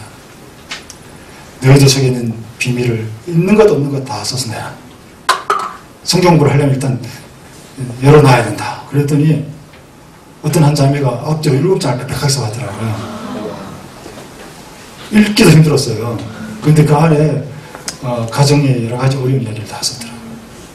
한 형제가 앞뒤로 4페이지를 써왔는데 제가 그때 너무 순수했던 것 같아요. 가슴이 둥둥거리는 거예요. 이거 경찰에 신고해야 되나 말아야 되나 하는 생각도 들고. 그래서 그 다음부터는 한 번에 다 소개하지 말고 그냥 적당하게 차츰 알아가는 게 좋겠다 이렇게. 그게 상담이나 치유나 이런 거를 좀 훈련받은 사람이 전문적으로 해야지 그냥 괜히 열정을 하다가는 제가 너무 힘들더라고요. 그런데 저는 이렇게 지금까지 서울예대 대학교에서 청년 발대로 소문을 갈 때는 꼭 상담 카드를 쓰게 합니다. 속마음의 상처와 어려움들이 나누어지지 않은 상태에서 하는 성경 공부는 한계가 있더라고요. 그런데 성장은 이것과 함께 이루어져요. 제가 어떤 사람들을 이렇게 나름대로 이렇게 분류를 하면은 건강한 성장은 이렇게 지속적으로 죽을 때까지 세밀히 보면 굴곡이 있으나 큰 흐름에서 쭉 성장하는 이런 사람들이 건강합니다. 너무 가파르지 않더라도. 여러 종류의 성장의 그래프가 있는데 이 대목에서 한 가지만 말씀드리면 이런 사람이 있습니다. 이 중에 있을 수 있을까요? 이 사람들은 정말 열정은 있는데 내면의 치유가 되지 않은 상태가 있기 때문에 어떤 은혜를 받아도 오래 가지 못해요.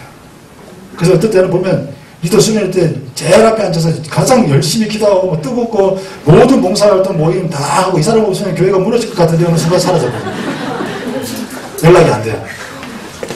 한참 있다가 여러분 수련회쯤 되고 또 다시 나타나가지고 막 우리 공동체는 기도가 부족하다. 우리 목사님이 이렇게 기도를 강조하지 않느냐. 성경 공부가 너무 짧다. 막 이런 얘기하다가 어느 순간 또 합니다. 그러니까 내면이 불안하니까 싸워지지 않는 거지. 의외로 요즘 청년들 속에 이렇게 이 정도까지 심각한 사람은 아니더라도 이렇게 내면이 불안해가지고 이렇게 영적인 흡수가 이루어지지 않는 사람이 종종 있습니다. 웬만큼 건강한 사람들도 성숙돼야 돼요. 제가 양육을 해볼 때 가장 어려운 사람들은 오히려 이 사람들은 변화가 있기 때문에 오히려 재밌습니다. 근데 여기 있는 사람들 중에 웬만큼은 신앙생활하고 건강한 편인데 자기의 고집과 고정관념으로 사로잡혀 있는 사람들이 있어요.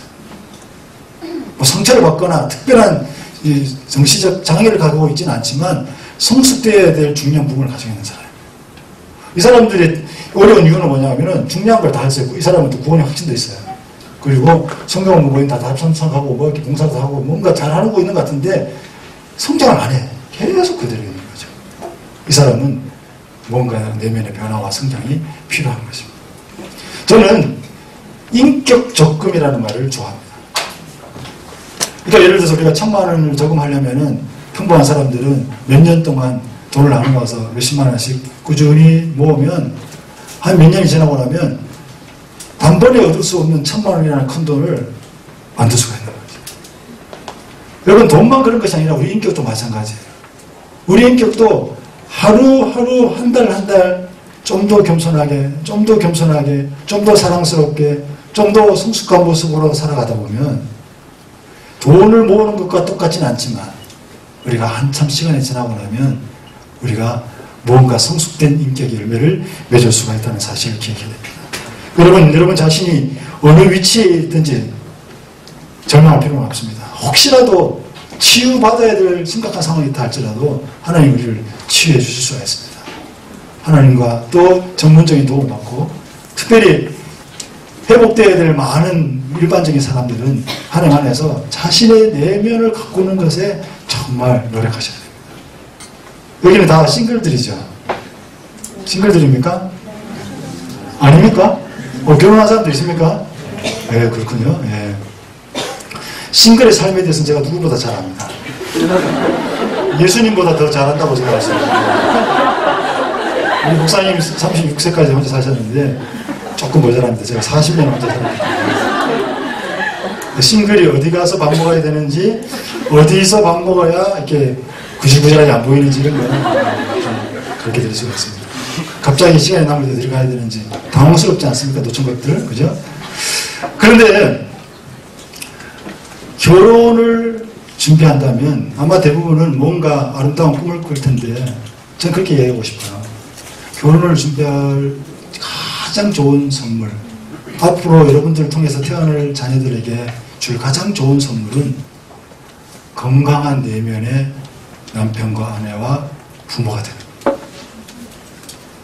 좀 남들보다 경제적으로 모자라고 사회적 지위가 그래도 높지 않다 하더라도 건강한, 마음이 아름답고 풍성하고 사랑이 많은 남편과 아내가 된다면 그 배우자에게 큰 선물이 되는 거예요. 자녀들은 두말할 것도 없습니다. 그런 삶을 살아야 돼요. 제일 기가 막히는 것은 나쁜 남자 좋아하는 그런 경향성이 있지 않습니까? 여러분, 나쁜 남자 스타일 좋습니까? 평생 고생해봐야 돼요, 그 사람. 나쁜 남자와 괜히 멋있어 보이는 나쁜 남자 만나가지고 평생 나쁜 게 얼마나 나쁜 건지를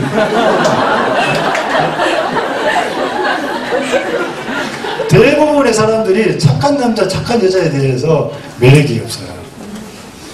저도 총각을 하도 오래 있다 보니까 주변에서 소개를 많이 해줍니다. 근데 이 자매 참 착해. 그리고 더 이상 설명이 없으면 그럼 가능하면 만나지 않습니다. 왜냐하면 착하다는 그 한 가지로 제 인생을 걸기에는 너무 무모하다는 생각이 드는 거예요. 근데 결혼을 해보니까 착한 게 제일 중요해요. 한번 따라해보세요. 여러분, 아마 총각 처녀들은 이렇게 잘 다가오지 않을 거예요. 그러나 이건 믿음으로 받아들여야 될 거예요. 착한 것이 제일 중요하다. 꼭 그렇게 확신하고 믿음으로 사시기 바랍니다. 믿음이 안 생긴다니까요. 더 나아가서는 높은 도덕성을 가져야 됩니다. 정직해야 됩니다. 사회법을 지켜야 합니다. 그죠? 감히 이렇게 말할 수는 없지만 우리가 시로라도 하늘을 우러러 한 점 부끄러운 길을 입새에 있는 바람에도 나는 괴로워했다. 이 시와 같은 마음으로 살아야 돼요. 여러분, 할 수만 있다면 고결한 도덕성을 갖춰야 합니다. 요즘 지금 청문회 이런 걸 통해 가지고 여러 가지 안타까운 일들이 일어나고 있는데, 포괄적으로 말해서 가장 안타까운 것은 장로라는 이름이 그렇게 세상에 먹히지 않는다는 거예요. 혼자 생각하기를 너무 만화 같은 이야기지만 청문회에서 이런 일이 나오면 좋겠어요. 이재환 후보자, 총리 후보자 앞으로 나오시고 일단 자기소개 좀 하십시오. 예, 저는 이번에 총리 후보자로 나오게 된 영락교회 장로 이재환입니다. 이렇게 말했을 때 영락교회 장로세요? 그럼 통과. 이렇게 되면 얼마나 좋겠어요. 그죠? 그러니까 한국교회의 장로라는 그 이름만으로도 그 사람의 도덕성과 인격과 성품에 있어서는 우리가 적어도 믿을 수 있다 라고 인식되어 줄 수 있다면 이 세상은 급격하게 달라질 것입니다. 근데 문제는 저는 이명박 대통령에 대한 개인적인 생각을 떠나가지고 안타까운 것은 그 당시 그 논쟁에 있어서의 하나의 상징적인 논쟁이 이명박 대통령이 실력은 있는데 도덕성은 우리가 믿을 수 없다. 저는 개인적인 것을 말하려고 하는 것은 아닙니다. 그것이 너무 슬펐어요. 그 사람의 개인을 떠나가지고. 그렇게 되면 안 되잖아요. 교회 공동체 내에 의외로 비도덕적인 일이 너무 많습니다. 영락교회는 어떤지 모르겠어요. 불법 다운 받으면 안 됩니다. 우리 대학생들 뺏겨가지고 리포트 쓰면 안 됩니다. 저도 지금 박사과정 제가 끝냈는데 이번 기말에 아주 수준 낮은 리포트를 했어요. 성실성과 학문적인 능력이 모자라고 조금 정직하기 때문에 그냥 각주가 전혀 없는 학문적인 내용이 없는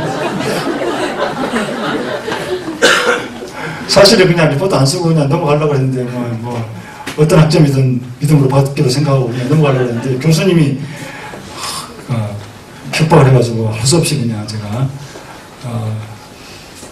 감상문을 써서 냈는데 그 이후로 교수님 근처에 가지가 않고 있습니다.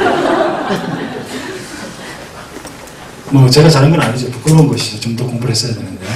그러나 여러분 학점 그리고 컴퓨터 프로그램 저는 한편으로 생각하면 완벽하게 하기는 힘들지 않겠는가. 율법적으로 정제할 필요는 없지 않겠는가 생각이 들지만 불법 프로그램을 지울 수 있는 용기가 있으면 좋겠어요. 그죠? 제가 몇 년 전에 노트북을 사면서 영상을 돌아다니면서 여기에 깔려있는 프로그램들 다 정품입니까? 물어봤더니 경찰입니까? 묻더라고요.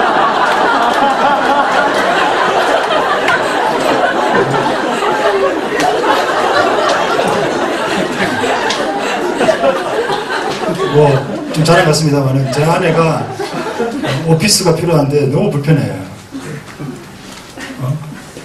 그러나 그 불편함은 우리가 물론 저는 지적재산권에 대해서 좀 다르게 생각하고 있습니다. 그래서 지나치다 생각하고 있습니다만 그러나 개인의 이익을 위해서 현행법을 쉽게 어기는 것은 그리스도인들이 해야 될 좋은 일은 아니다. 교통질서도 마찬가지입니다. 여러분 과속하는 것 하나님께서 기뻐하지 않습니다. 교통법규 어기는 것도 기뻐하지 않습니다. 저는 교통법규에 있어서는 100% 지키지는 않고 최대한 지키려고 합니다. 무슨 말이냐면은 예를 들어서 이게 도덕 갈등이 부딪혔을 때 더 중요한 문제가 있을 때 제가 새벽기도 늦을 때는 교통법규를 지킵니다. 그러나 제가 설교할 때는 필요하면 어깁니다. 왜냐하면 이거는 내가 잘못이라는 걸 인정하지만 내가 안 가면 큰일을 하고 잘릴 수도 있기 때문에 그런 일이 거의 없습니다만은 그렇게 하니까 좋은 점이 있어요. 왜냐하면 제가 막내일 때도 저한테 운전을 시키잖아요. 보통 이제 경찰들 껴들어가면 막내 운전을 하잖아요. 근데 저는 앞에 옆에 목사님이 아무리 담임 목사님이 누워 앉아서 그냥 교통법규를 꼭 지키고 가니까 아무도 없는데 막 속으로 그러니까 성격 급한 담임 목사님들은 그냥 가지 뭐 이런 게 끝까지 가만히 못 들은 저하고 그다음부터 운전을 시키지 않더라고요. 여러분 물론 뭐 제가 지난주 주차 위반 해가지고 지금 벌금을 내야 될 상황이 있습니다.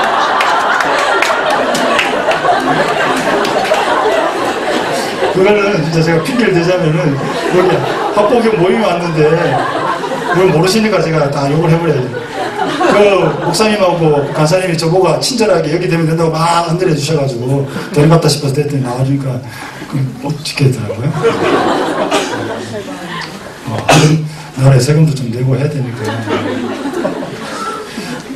어쨌든 여러분 우리가 할 수 있는 대로 정직해야 됩니다. 그리스도인들이 정직하지 못하거나 성품에 문제 있다고 비난을 받는다는 것은 개인의 상황을 떠나서 참 안타까운 일이라고 볼 수 있는 거죠. 그죠? 혹 저를 포함해서 분명히 잘못을 할 겁니다만 그때는 정직하게 잘못을 인정해야 돼요. 저는 제 아내에게 지난 5년 동안 거의 거짓말을 하지 않았습니다. 제가 기억에 한 번도 하지 않은 것 같아요. 단지 적극적으로 다 고백하지는 않습니다. 그건 거짓말은 아니니까. 그런데 물어보면 다 무슨 뭐 제가 특별히 잘못한 게 없어요. 제가 진짜 솔직히 말해서 그렇지만은 물어보면 다 얘기를 합니다. 그죠? 예를 들어서 우리 와이프가 계속 TV를 못 보게 하고 그러는데 제가 싱글의 삶이 있었기 때문에 싱글의 삶은 TV 없이는 견딜 수 없는 스포츠 없이 지낼 수는 없는 거잖아요. 그죠? 박찬호와 박지성이 없었다면 저는 싱글을 견딜 수가 없었어요. 근데 결혼하고 난 다음에 급격하게 핍박을 하면서 못 보게 하는 어쩌다가 우리 와이프가 먼저 잠들면 이렇게 다 눈치 보고 이렇게 예를 들어서 12시 1시까지 보고 잡니다. 근데 그 다음에 이제 물어보죠. 와이프가 안 물어보면 절대로 말하지 않습니다. 몇 시까지 봤냐 그러면은 1시까지 봤다. 다음부터 안 보겠다 그렇게 여러분 제가 전반적으로 훌륭한 건 아니고 거짓말을 안 한다는 거죠. 거짓말을. 네. 요즘 어떤 생각을 하냐면은 영생을 믿는다는 게 참 불편하다. 영생을 믿는다는 게. 왜냐하면 거짓말 안 하기는 할 수 있는데 왜냐하면 적극적으로 말만 안 하면 견딜만 하거든요. 잘못을 저지르고도 살만 하거든요. 근데 영생을 생각하니까 진실해야 될 것 같더라고요. 여러분들은 우리 와이프 다 모르시잖아요. 그죠? 저는 너무 와이프를 사랑합니다만은 다만 미울 때가 있어요. 정말 미울 때. 그때 확 미워하고 싶어요. 그죠? 근데 영생이 있잖아요. 영생이. 그냥 내가 한때 미워하고 끝나버리고 그냥 미워하고 속으로 욕하면서 겉으로 아닌 척하고 살면은 약간 쾌감이 있거든요. 사실은. 그런데 영생을 생각하니까 그게 되게 불편한 거예요. 둘 중에 하나예요. 그냥 하나님을 안 믿기로 결단하든지 두 번째는 진실하게 사랑하는 것 외에는 방법이 없거나. 이게 말은 그렇듯한데 불편하고 재미가 없어요. 미워할 때는 좀 미워해야 재밌거든요. 물론 제가 미워하기도 하고 그렇습니다만은 잘 싸우기도 하고 그럽니다만은 원론적으로 진실한 것 외에는 답이 없구나. 한번 따라해 보시겠어요? 진실한 것 외에는 답이 없다. 그렇게 믿고 살아야 됩니다. 그리스도인들의 도덕성이 더 높아져야 되고 한 걸음 더 나아가서 강한 정신 능력을 가져야 됩니다. 그죠? 예를 들면 리더 같으면은 이 갈렙처럼 산지를 요구할 수 있는 능력이 필요해요. 그래서 조편성을 할 때 말 안 듣고 문제를 일으키는 조언들 있으면 사람들이 은근히 피합니다. 그런데 정말 많은 도움이 필요한 아이를 우리 조로 데려가고 싶은 마음이 그게 정신능력이에요. 굳은 일을 내가 하고 싶고 남들이 잘 안 하려고 하는 일을 하려는 마음을 가진 사람. 그리스도인들이 그런 마음이 있을 때 세상 사람들은 그리스도인들을 통하여 정말 기대하고 하나님을 알아가게 될 것입니다. 그래서 우리가 절대로 간과하지 말아야 될 중요한 것, 그것은 성숙된 인격을 가지는 것입니다. 우리 옆에 있는 분들에게 인격의 향기를 뿜으시기 바랍니다. 그렇게 해보세요.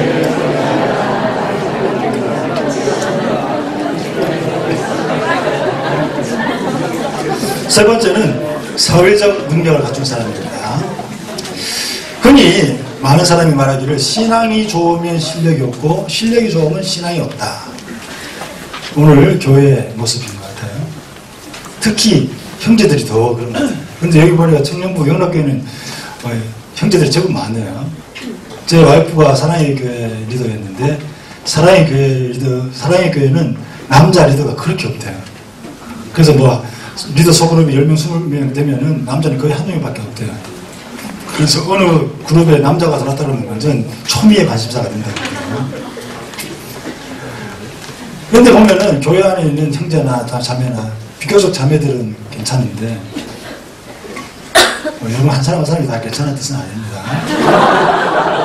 비교적 평균적으로 그럴 경향성이 있다 이런 거죠. 예. 그런데 영성과 전문성은 겸비할 수 없는 것인가? 이게 사실은 오늘 우리 청년 공동체의 한계이기도 하고 문제입니다. 이거 다르게 말하면은 거친 형제들, 세상에 무언가 영향을 끼칠 사람들이 교회 공동체에서도 정말 머무르기가 쉽지 않은 것이 현실인데 왜 그럴까? 제가 간단하게 좀 설명드리면 우리의 어떤 양육에 있어서 문제가 있습니다.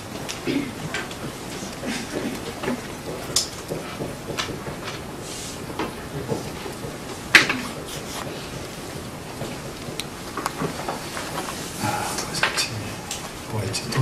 친구. 예를 들면 한 사람을 이렇게 간단하게 이렇게 규정했을 때 그냥 신앙 없이 살면 그냥 평화롭게 잘 살 수가 있습니다. 그런데 어느 날 우리 수정이의 인도를 받아가지고 교회를 갔어요. 청년부 예배가 몇 시부터입니까? 1시부터 몇 시까지? 네, 그 취미 노는 시간 한 1시간 정도를 할애해가지고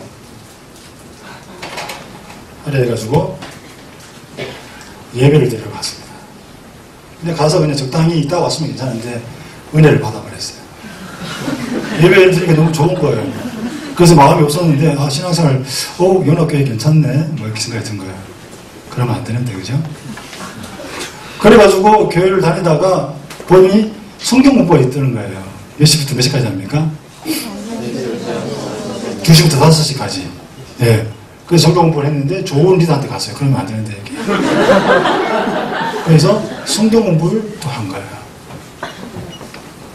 성경 공부를 하니까 막 자신의 자아도 발견하게 되고 인생의 패션도 발견하게 되고 막 너무 놀라운 세계가 보이니까 약간 갈등하는 거죠. 이러다가 그리스도인 되는 거 아닌가 갈등하다가 근데 이제 보니까 또 좋은 형제 자매들이 또 있고 해가지고 그래 가야 되겠다 싶어가지고 평일날 모임이 뭐가 있습니까? 뭐야?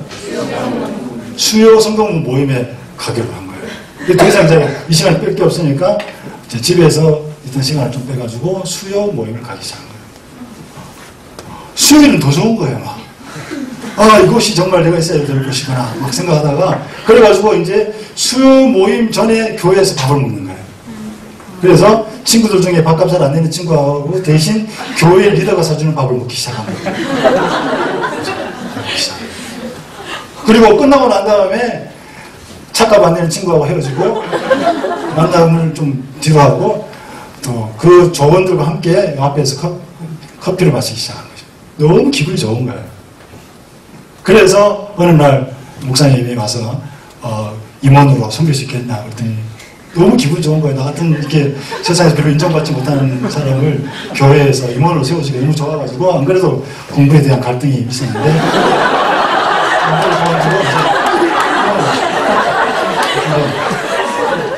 임원으로 딱 공부하고 결단하고 난 다음에 리더 수련회를 갔더니 강사가 와가지고 자 리더들 그리스도의 제자가 되려면 부모와 처자를 포기해야 됩니다. 그래가지고 아멘 하고 가정을 포기하고 교회 일에 적극 협력하기 시작했어요. 그래서 찬양팀에 들어가고 주보를 제작하기 시작하고 그리고 막 이렇게 미리 와서 안 해도 되는 청소를 막 하고 이렇게 그러면서 이제 점점 이제 청년 회장을 맡으면서 이왕 포기한 거 완전히 포기하잖아요. 이걸 포기하고 가정에는 가끔 부모님 살아계신지만 보고 친구는 거의 20년 고향 친구만 다 헤어졌어요. 근데 친구는 대부분 교회 소그룹 친구들이에요. 그죠? 사실은 제가 좀 극단적으로 표현했습니다만은 적지 않은 사람이 이렇게 살고 있습니다. 교회에. 그죠? 그러니까 둘 중에 하나예요. 교회에 올인하든지 교회를 떠나든지. 그러니까 이렇게 사는 사람들은 늘 어떤 생각을 하냐면은 이건 아닌 것 같은데 라는 생각을 늘 하면서도 길이 없는 거예요. 예배 드려야 되지, 성경 공부해야 되지, 수요 모임 가야지, 리더 모임 가야 되지, 리더 모임 준비해야 되지, 전략회의 해야 되지, 뭐 운영위원회 해야 되지, 뭐 이렇게. 뭐 아니면 돈데 뺄 수는 없고, 고민하지만 몇 년만 참자, 계속 일을 하다가 후배가 들어오면 후배한테도 똑같이 이런 것을 강요합니다. 그 청년공천지에 이런 사람들이 많아요. 그래서 많은 사람들이 신학교로 가요. 왜냐면 이렇게 살고는 갈 길이 신학교밖에 없어요.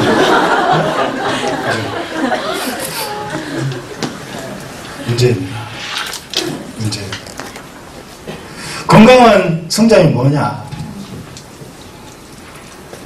이거는 예수 그리스도의 삶이 아니고 그냥 종교생활이에요. 종교생활. 취미, 가정, 학업이나 직업, 친구라고 했을 때 초반에는 이것과 비슷한 경향을 가지겠지만 그 다음에는 예수 그리스도를 예수가 그 마음의 중심에 들어오는 거예요. 내 삶의 어떤 일부가 되는 것이 아니라 내 마음의 중심에 들어와서 가정이나 취미나 친구관계나 학업을 하나님의 관점에서 바라보고 조정하고 버릴 건 버리고 성숙시켜 나가는 일들이 이루어져야 돼요. 아주 단적으로 말하면 이런 거예요. 제가 예전에 누구 소개로 대학 교수를 소개받았어요. 아, 그 사람하고 결혼했으면 내가 교수 남편이 됐을 텐데, 그죠? 사회적 지위가 상당히 높아질 수 있어서 안타까워요. 근데 그분이 헌신된 선교단체 출신이라 저한테 이런 질문을 하더라고요. 목사님, 선교단체에 체육대회가 있고 고향의 어머니가 아프다고 하는데 이 상황에서 체육대회를 가야 됩니까? 아니면 어머니 병문안을 가야 됩니까? 이렇게 묻더라고요. 체육대회를 가야 된다고 생각하면 손 들어보세요. 병문안을 가야 된다고 생각하면 손 들어보세요. 여러분들은 훈련을 제대로 안 받아서 그래요. 그 선교단체를 몰라. 그러니까 이게 수준 차이가 나는데 이게 이제 갈등이 안 되는 사람들은 죄송합니다. 좀 너무 이렇게 해서 실제적으로 선교단체에 있으면 이게 갈등이 돼요. 예를 들어서 우리 오늘 찬양 인도 제가 눈 감고 하느라고 얼굴을 못 봤는데 찬양 인도자가 집에 어머니가 아프면 오늘 찬양 인도를 해야 되나요? 병문안을 가야 되나요? 찬양 인도 끝나고 가면 되죠. 그죠? 네. 인생이 그렇게 간단하진 않거든요. 제 인생에 청년들 양육하면서 전반기에는 찬양 인도를 하고 부모님은 주께 맡기는 것이 뜻이라고 생각했어요. 그래서 어릴 때 감동받았던 건 어떤 거냐 뭐냐면은 부모의 반대에도 불구하고 홀로 계신 부모님을 그냥 홀로 늘 계시도록 놔두고 주님께 헌신하면서 갈등했던 어느 분이 기도했더니 하나님께 이렇게 응답을 주셨대요.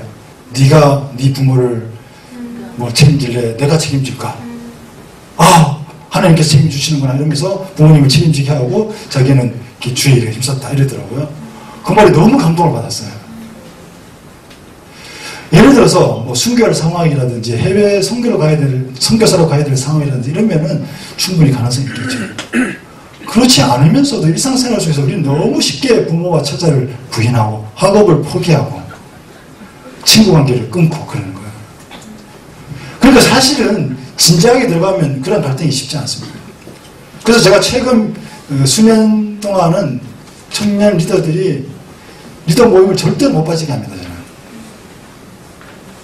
청년들하고 3시간 정도 성경공부를 하는데 절대 못 빠지게 합니다. 이 성경공부 3시간을 투자할 수 없는 사람, 3시간에 3학점 정도도 공부할 수 없는 사람이 청년분들이 리더가 될 수 없다. 이게 대원칙이에요. 그러나 부모 생신이다. 무조건 집에 가요. 부모님 아프다. 그러면 아무리 중요한 성경공부가 있어도 가라고 합니다. 왜냐하면 너희가 매주 모여서 3시간 공부하는 중요한 목표는 부모님께 공격하기 위한 것이다. 그 생각이 많이 바뀌어요. 물론 성공부 모임에 사람이 꽉 차 있으면 기분이 좋죠. 그러나 여기에 꽉 차 있는 건 중요한 게 아니고 가정에서 직장에서 우리가 흩어져 있는 그곳에서 하나님께서 기뻐하시는 일을 하는 것이 훨씬 더 중요한 거예요. 제가 군에서 장교로 있었는데 장교는 너무 자유로워요. 그래서 초반에는 진주에 있으면서 고향 부산에 있는 고향교회 일을 제가 전적으로 했습니다. 그래서 원래 군대는 가서 할 일이 없고 전쟁이 일어나지 않는 한 군대는 중요한 일이 없어요. 특히 공부는 더 그렇거든요. 그래서 정말 경건하게 군생활을 했습니다. 그래서 아침에 가서 큐티하고 성경 공부 준비하고 또 교회 여러 가지 행정 준비하고 막 눈물로 기도하고 막 끝나자마자 교회를 하고 토요일날 퇴근하자마자 부산을 가가지고 그냥 계속 교회에만 있다가 오고 제 월급의 상당 부분을 교회를 위해서 쓰고 그렇게 현실적으로 살았어요. 근데 어느 순간 하나님이 제 마음속에 이 구절을 주셨어요. 하나님은 따라보세요. 하나님은 네가 가장 많은 시간을 보내는 그곳에서 영광받기 원하신다. 그걸 깨달았어요. 왜냐하면은 내가 군대 군인이라면 군인으로서 영광받기를 원하신다. 그 이야기를 듣고 난 다음부터는 출근하고 난 다음부터는 큐티나 이걸 하지 않습니다. 출근하고 난 다음부터는 오직 군대의 일을 하기 위해서 최선의 일을 다해요. 근데 갈등은 할 일이 없어요. 좀 미안한 얘기지만 군대는 사실 할 일이 없거든요. 그래서 제가 공군기술고등학교라는 곳에 있었는데 아이들이 아침에 딱 출근해서 뭔가 하려고 그러면 다 이렇게 학교로 가요. 걔네들이. 그래서 오후 한참 돼가 오기 때문에 걔네들이 없어. 그래가지고 뭐 했냐면은 그 사무실에 있는 관물하면 이런 것이 엉망으로 되어 있었는데 다 꺼내가지고 막 정리를 했어요. 그 주위에 있는 동료들이 이상하게 보는 거죠. 저걸 왜 정리할까? 근데 나는 이제 어떻게 다짐했냐면 출근해가지고는 이 군대에서 가장 필요한 사람이 돼야 된다. 그리고 교회 가서 막 하고 그런 게 아니라 군인 그 아이들과 상담하고 종례하고 막 그래서 그래가지고 제가 건의를 해가지고 막 제도를 바꿨어요. 그래서 우리 훈육관들 군에서 훈육관들 최소한으로 관리만 하면 되는데 막 적극적으로 뭐 일을 하도록 다 만들어 놓고 제가 제대해버렸어요. 그랬더니 후배들이 아이고 어렵게 다 만들어 놓고 제대하면 어떡하냐고 미안하다고 내가.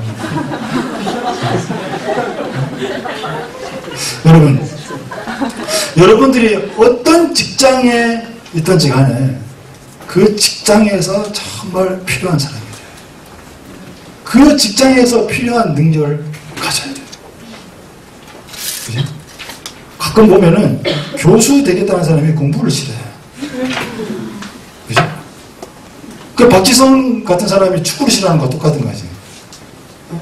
그러니까 자기 직업에 대한 올바른 직업의식, 성경적인 가치관, 그죠? 세상이 원하는 그냥 무언가 그럴듯한 어떤 것을 바라보는 것이 아니라 정말 하나님께서 기뻐하시는 직장인이 되기 위해서 노력을 해야 됩니다. 많은 분도 있겠습니다만은 거창고등학교에 직업식계라는 게 있습니다. 1. 월급이 적은 쪽을 택하라. 2. 내가 원하는 것이 아니라 나를 필요한 것을 택하라. 3. 승진의 기회가 거의 없는 것을 택하라. 4. 모든 조건이 갖춰진 것을 피하고 처음부터 시작해야 하는 황무지를 택하라. 5. 앞을 다투어 모여드는 곳은 절대 가지 마라. 아무도 가지 않는 곳으로 가라. 6. 장래성이 전혀 없다고 생각되는 곳으로 가라. 7. 사회적 존경 같은 것을 바라볼 수 없는 곳으로 가라. 8. 한가운데가 아니라 가장자리로 가라. 9.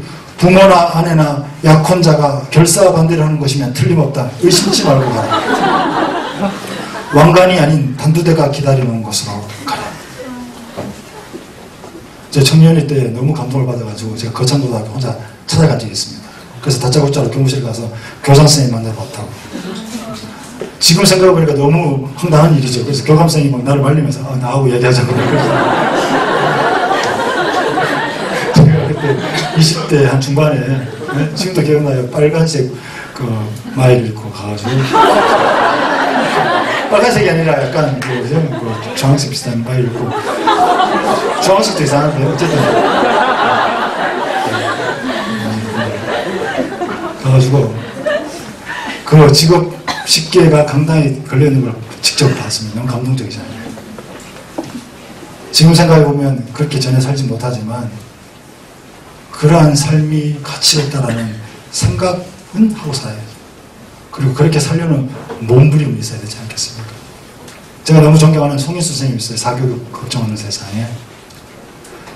그분도 저를 이렇게 힘들게 만드는 분인데 사교육 걱정 없는 세상 하기 직전에 좋은 교사 운동을 그만두면서 기도 제목을 몇몇 사람이 나오는데 저한테도 기도 제목이 왔습니다. 이제 좋은 교사 운동 책임자로서의 일을 그만두고 새로운 길을 가려고 합니다. 첫 번째, 교육계의 가장 어려운 곳으로 가게 해주십시오. 그리고 미래가 보장되지 않는 그런 곳으로, 그리고 뭔가 권한이 있는 곳으로 가게 해주십시오. 기도 응답에 확신을 가진 곳으로 가게 해주십시오.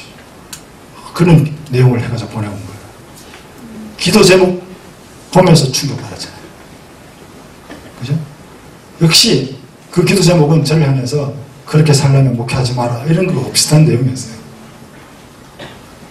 그래서 제가 그 창립 예배 때 갔었는데 눈물로 자기 고려를 하더라고요.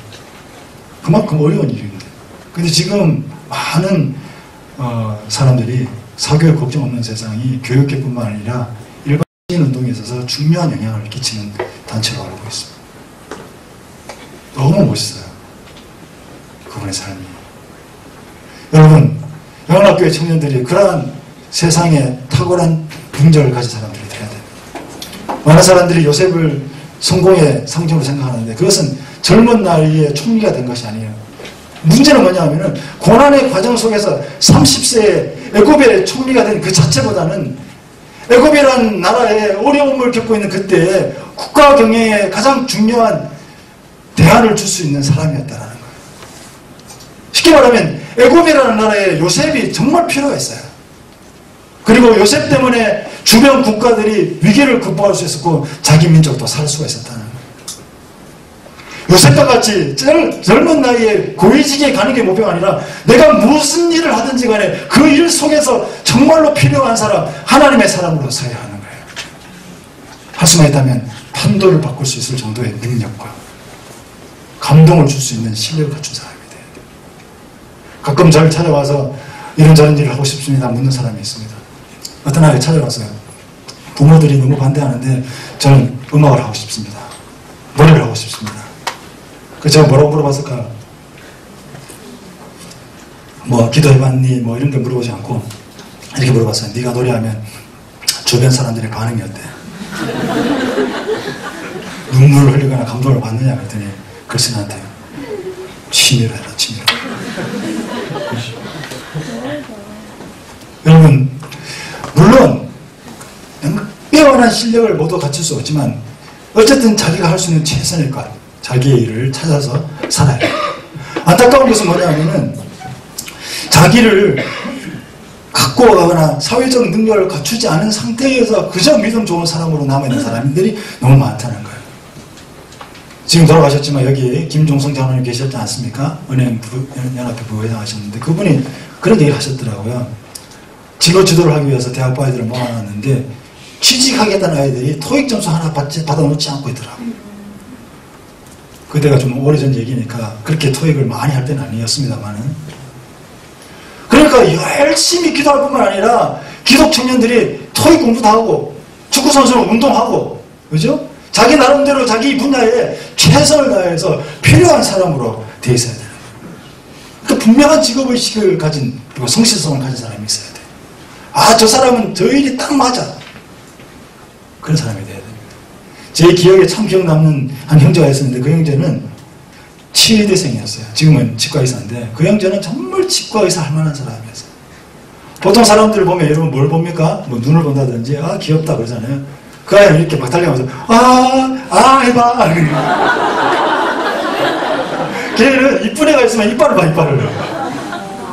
재밌는 거는 그 아이하고 5분 이상 이야기하면 다 이빨 이야기를 하고 있어요. 무슨 이야기를 시작했든지 간에 막 하다 보면 걔가 막 이끌어가가지고 나중에 다 이빨이 어떻게 건강하고 이빨을 어떻게 닦아야 되고 그런 얘기를 하고 있어요. 지금도 기억나는 것은 수련을 갔다 와서 너무 좋은 수련을 갔다 와 은혜를 받아가지고 간증을 하고 있는데 5분쯤 지나가고 전부 이빨 이야기를 하고 있었어요. 그럼 그런 자기 직업에 관한 자부심과 열정과 신뢰를 갖춘 사람들이 교회 공동체에서 많이 나와야 됩니다. 우리 영락교회 자랑스러운 형제, 우리 안수현 형제 있지 않습니까? 제가 2004년도 대학부 수련회 와가지고 아마 며칠 밤을 같이 늦게까지 얘기했던 것 같아요. 참 좋은 형제였죠. 그리고 그 이후에도 몇 번 만나기도 했었는데 너무 안타깝게 세상을 떠났지만 안수영 형제가 우리에게 준 여러 가지 좋은 점 중에 한 가지는 훌륭한 의사였더라고요. 나이가 아직 젊었기 때문에 엄청난 의학적인 업적을 내리지 못했지만 그 이야기들을 보면 정말 예를 들어서 의료봉사를 갔을 때도 그렇고 파업을 할 때도 그렇고 다른 어떤 것보다도 의사로서의 자기 정체성을 잃지 않았던 그런 사람이었어요.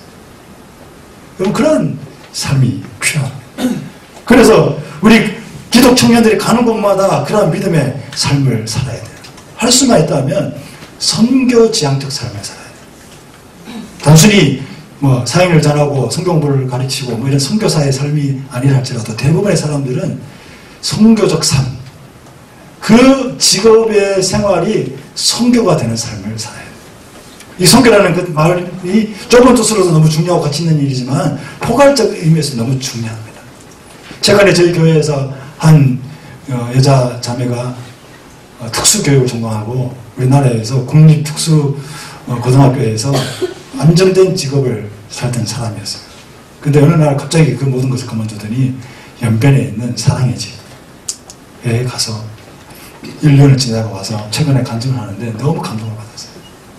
근데 그분의 간증이 뭐냐 하면은 뭐 선교를 하고 복음을 전하다 죽을 뻔하고 이런 게 아니에요. 가서 보니까 웃으면서 얘기해요. 그냥 장애인들하고 그 고아들하고 아침에 일어나가서 간식 먹고 뭐 계속 먹고 뭐 놀았던 이야기, 버스 타고 놀러 갔던 이야기 막 얘기하는데 그게 너무 감동적이었어요. 너무 눈물이 나는 거예요.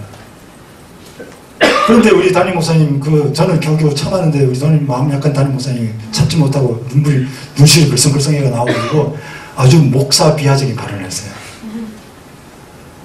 내가 하는 100번의 설교보다 100배 낫다.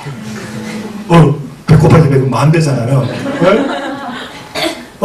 그래도 제법 훌륭하신 목사님이 하시는 설교보다 10,000배가 낫다고 그랬으니까 아주 목회 비하적 발언이잖아요.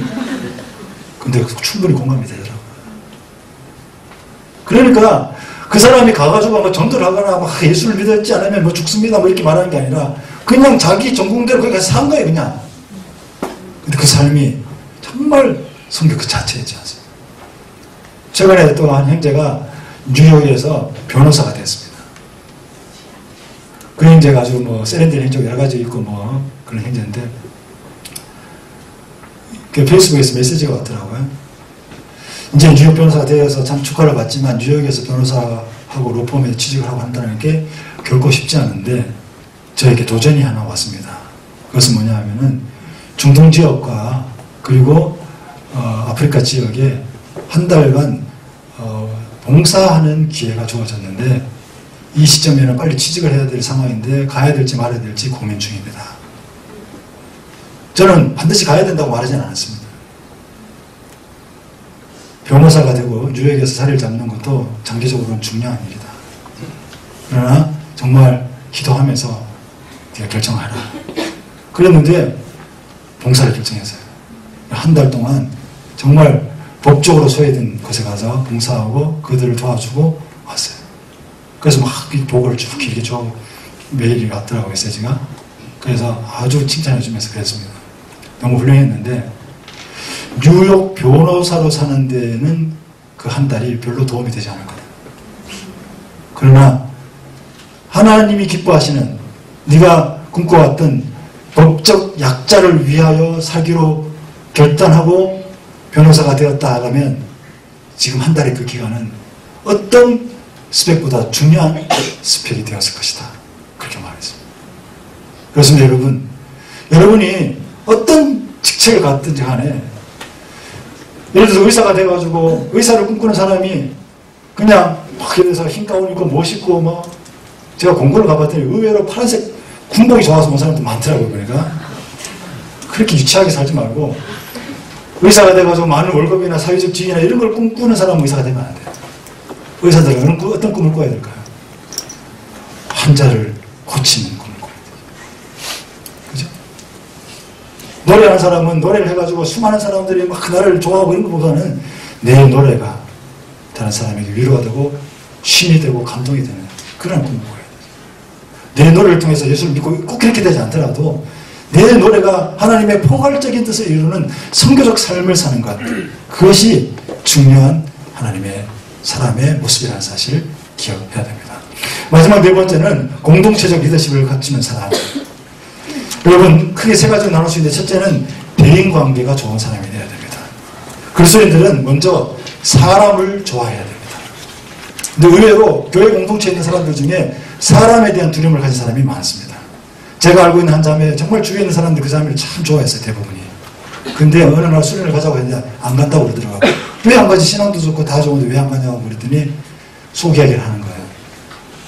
자신은 그 수련회 가서 서로 교제 나누는 것이 너무 겁난대요.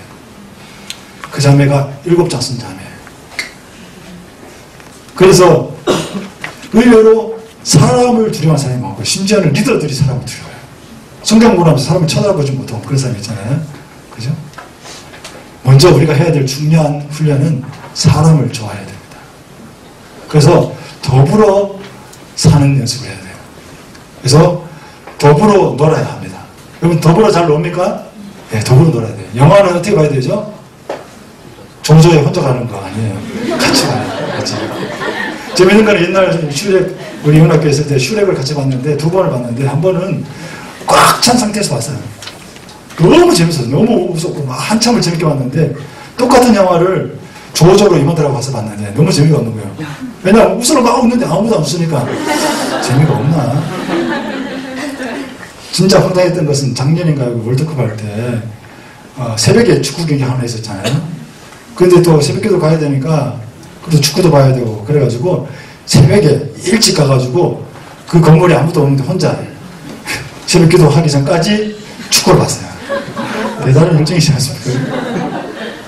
근데 그때 때마침 골을 넣지 누가 넣었죠? 넣었어요. 그래가지고 그 새벽에 그 건물에 아무도 없는데 축구보다 골을 넣어서 너무 기뻐하려는데 아무도 없으니까 너무 안가한 거예요. 차라리 집에 있을 때는 멀리서나마 딴 사람들이 소리가 들리는데 거기는 또 캠퍼스 안에 있어가지고 진짜 정적이 되거든요. 아, 함께 봐야 되는구나. 함께 봐야 돼요. 함께 놀아야 돼요. 반드시 함께 놀아야 됩니다. 함께 일해야 됩니다. 혼자 하는 것이 나은 게 있어요. 어떤 게 있습니까? 저는 이렇게 생각해요. 포괄적으로 꼭 그렇지는 않을지 모르지만은 혼자 하는 것이 더 나은 것은 하나님의 우선적인 뜻이 아닐 가능성이 높다. 어떤 일이든. 그렇다고 해서 뭐 혼자 하면 더 나은 것은 하면 안 된다 이런 것은 아니죠. 그러나 할 수만 있다면 함께 하는 방식으로 하는 것이 하나님의 뜻이다. 그죠? 그래서 더불어 예배하고 더불어 헌신하고 더불어 봉사하고 그래야 됩니다. 그래서 첫째는 대인관계를 잘 맺어야 돼요. 의외로 교회 다니는 애들이 왕따가 많아요. 자기는 뭐 주님께 헌신한다고 그러는데 주님은 상당히 부담스러워요. 그죠? 주님은 자기에게 헌신하는 게 동시에 잘 지내길 바라는 거예요. 그죠? 잘 지내야 됩니다. 제가 대학 다닐 때 약간 좁은 의미로 훈련받을 때는 세상과 격리되는 것이 좋은 줄 알았어요. 그래서 제가 마음속으로 좀 비난했던, 싫어했던 형제 중에 한 사람은 우리 선교단체에서 열심히 훈련받는 형제인데 어느 날 보니까 캠퍼스에 술 먹은 형제들하고 친구들하고 막 껴끼동무를 막 하고 오는 거예요. 지금 생각하니까 술을 안 먹었어, 그 사람은. 그런데 그 자체도 싫었어요. 아니, 모임을 안 오고 저기 가서. 나중에 봤더니 그들과 어울리는 것이 그리스도인의 삶이어야 된다 생각했어요. 구별되면서도 어울려야 된다. 그래가지고 제가 군 생활하면서 우리 사무실에서 술 먹으러 가자 소리를 제가 제일 많이 했습니다. 근데 저는 한 방울도 입에 대지는 않았어요. 그 대신 술집에 가면은 어차피 이렇게 파전시키면 제가 거의 다 먹고 호프집 가면은 그 당시에 호프 맥주 500이 2,500원, 오렌지 주스가 3,000원. 그래서 걔네들 한 잔씩 먹으면 나도 오렌지 주스 먹고, 아줌마 500더 주세요 그러면 오렌지 주스 하나 더 주세요. 절대로 손해볼 게 없어요. 그리고 걔네 술 취하면 운전은 내가 해주고. 그러니까 서로가 좋은 거예요. 제대하고 나니까 후배들이 전화가 왔어요. 술집에서. 술집에 오니까 내 생각이 난다는 거예요. 왜 술집에서 내 생각이 날까? 이렇게. 그러나 저는 지금 자랑하고 있는 거거든요. 자랑스럽습니다. 자랑스러워. 올 구정 때는 제가 고스톱을 치려고 생각 중이었어요. 저희 어머니하고 뭐 가족들이 보니까 경상도 사람들이라 너무 재미가 없어요. 그런데 보니까 가족들끼리 고스톱을 쳐야 되겠다. 그래서 손교하는 마음으로 제가 고스톱을 치려고. 그래서 제가 잔도 바꿔오라고. 부모 자식 다 떼고 하기로 이렇게. 그러니까 예를 들어서 고스톱 치라는 말 술 먹으라는 뜻이 아닙니다. 오해 졸다가 은혜 받아가지고 또 괜히 그런 거예요. 일단 형식적인 어떠한 규정에 매여서 사는 것이 아니라 정말로 이 세상과 더불어 살아야 돼요. 하나님께서 불교인들을 사랑할까 사랑하지 않을까요? 신천지를 사랑할까 사랑하지 않을까요? 사랑할 줄 믿습니다. 혹시 여기 잠입해 있는 신천지 행자매 여러분, 하나님이 여러분 사랑하시는 걸 꼭 믿으시죠?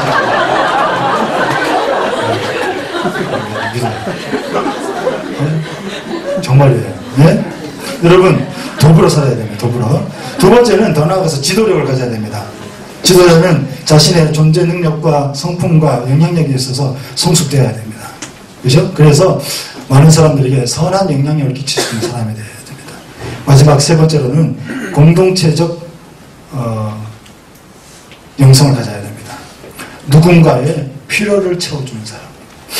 이웃의 필요를 관심 가지고 그 필요를 채워주는 사람.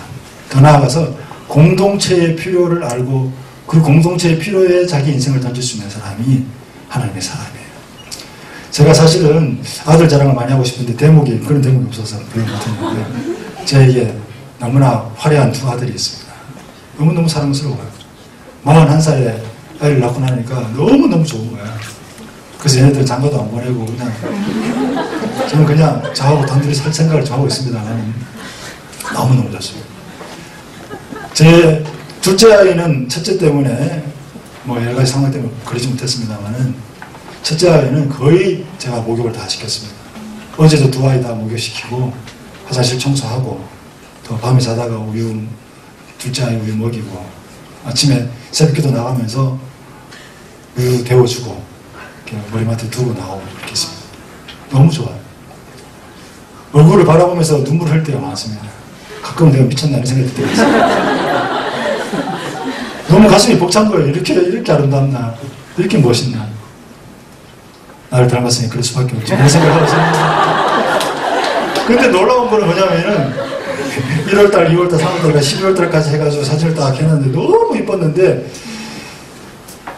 작년인가 어느 날 그걸 딱 봤는데 너무 못생겼는 거예요. 사랑스럽긴 한데 너무 못생겼는 거예요. 그래서 내가 1년 동안 속았나? 이 사진이 그 사진이 맞나? 그렇더라고요. 너무너무 사랑스러워요. 그 아이에게 가끔씩은 이렇게 초콜릿 조그만 거 제가 가끔 이제 어린이집 데려다 줄 때 가능하면 먹을 걸 가지고 갑니다. 그래서 하나 주려고. 근데 태워주러 갈 때 너무 가슴이 벅찬 거예요.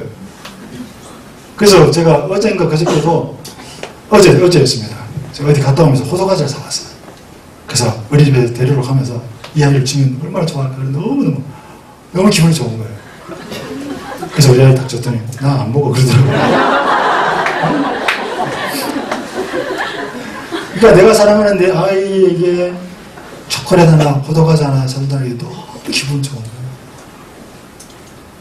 거예요. 저는 밤에도 깨는 걸 별로 싫어하지 않거든요. 단지 우리 와이프가 자꾸 새벽에 깨면 재워야 되는데 논다고 야단치고 그래가지고 내가 놀고 싶어도 참고 가만히 그러는데 자다가 이제 뒤척거리면서 아이가 저한테 이렇게 뭐 다리를 만져달라고 그러고 뭐 이렇게 등을 긁어달라고 그러고 우리 어머니도 안 하는 걸 그렇지. 내가 우리 아이한테 얼마나 효자인지 몰라요. 효자인데 다 알죠. 아마 제가 효행상 받을 거예요. 막 해주고 있는데 새벽 2시인가 3시인가 어느 날 앉아서 막 하다가 피곤해서 누우려고 했더니 아빠는 눕지 마 그러더라고요. 순간 약간 당황했어요.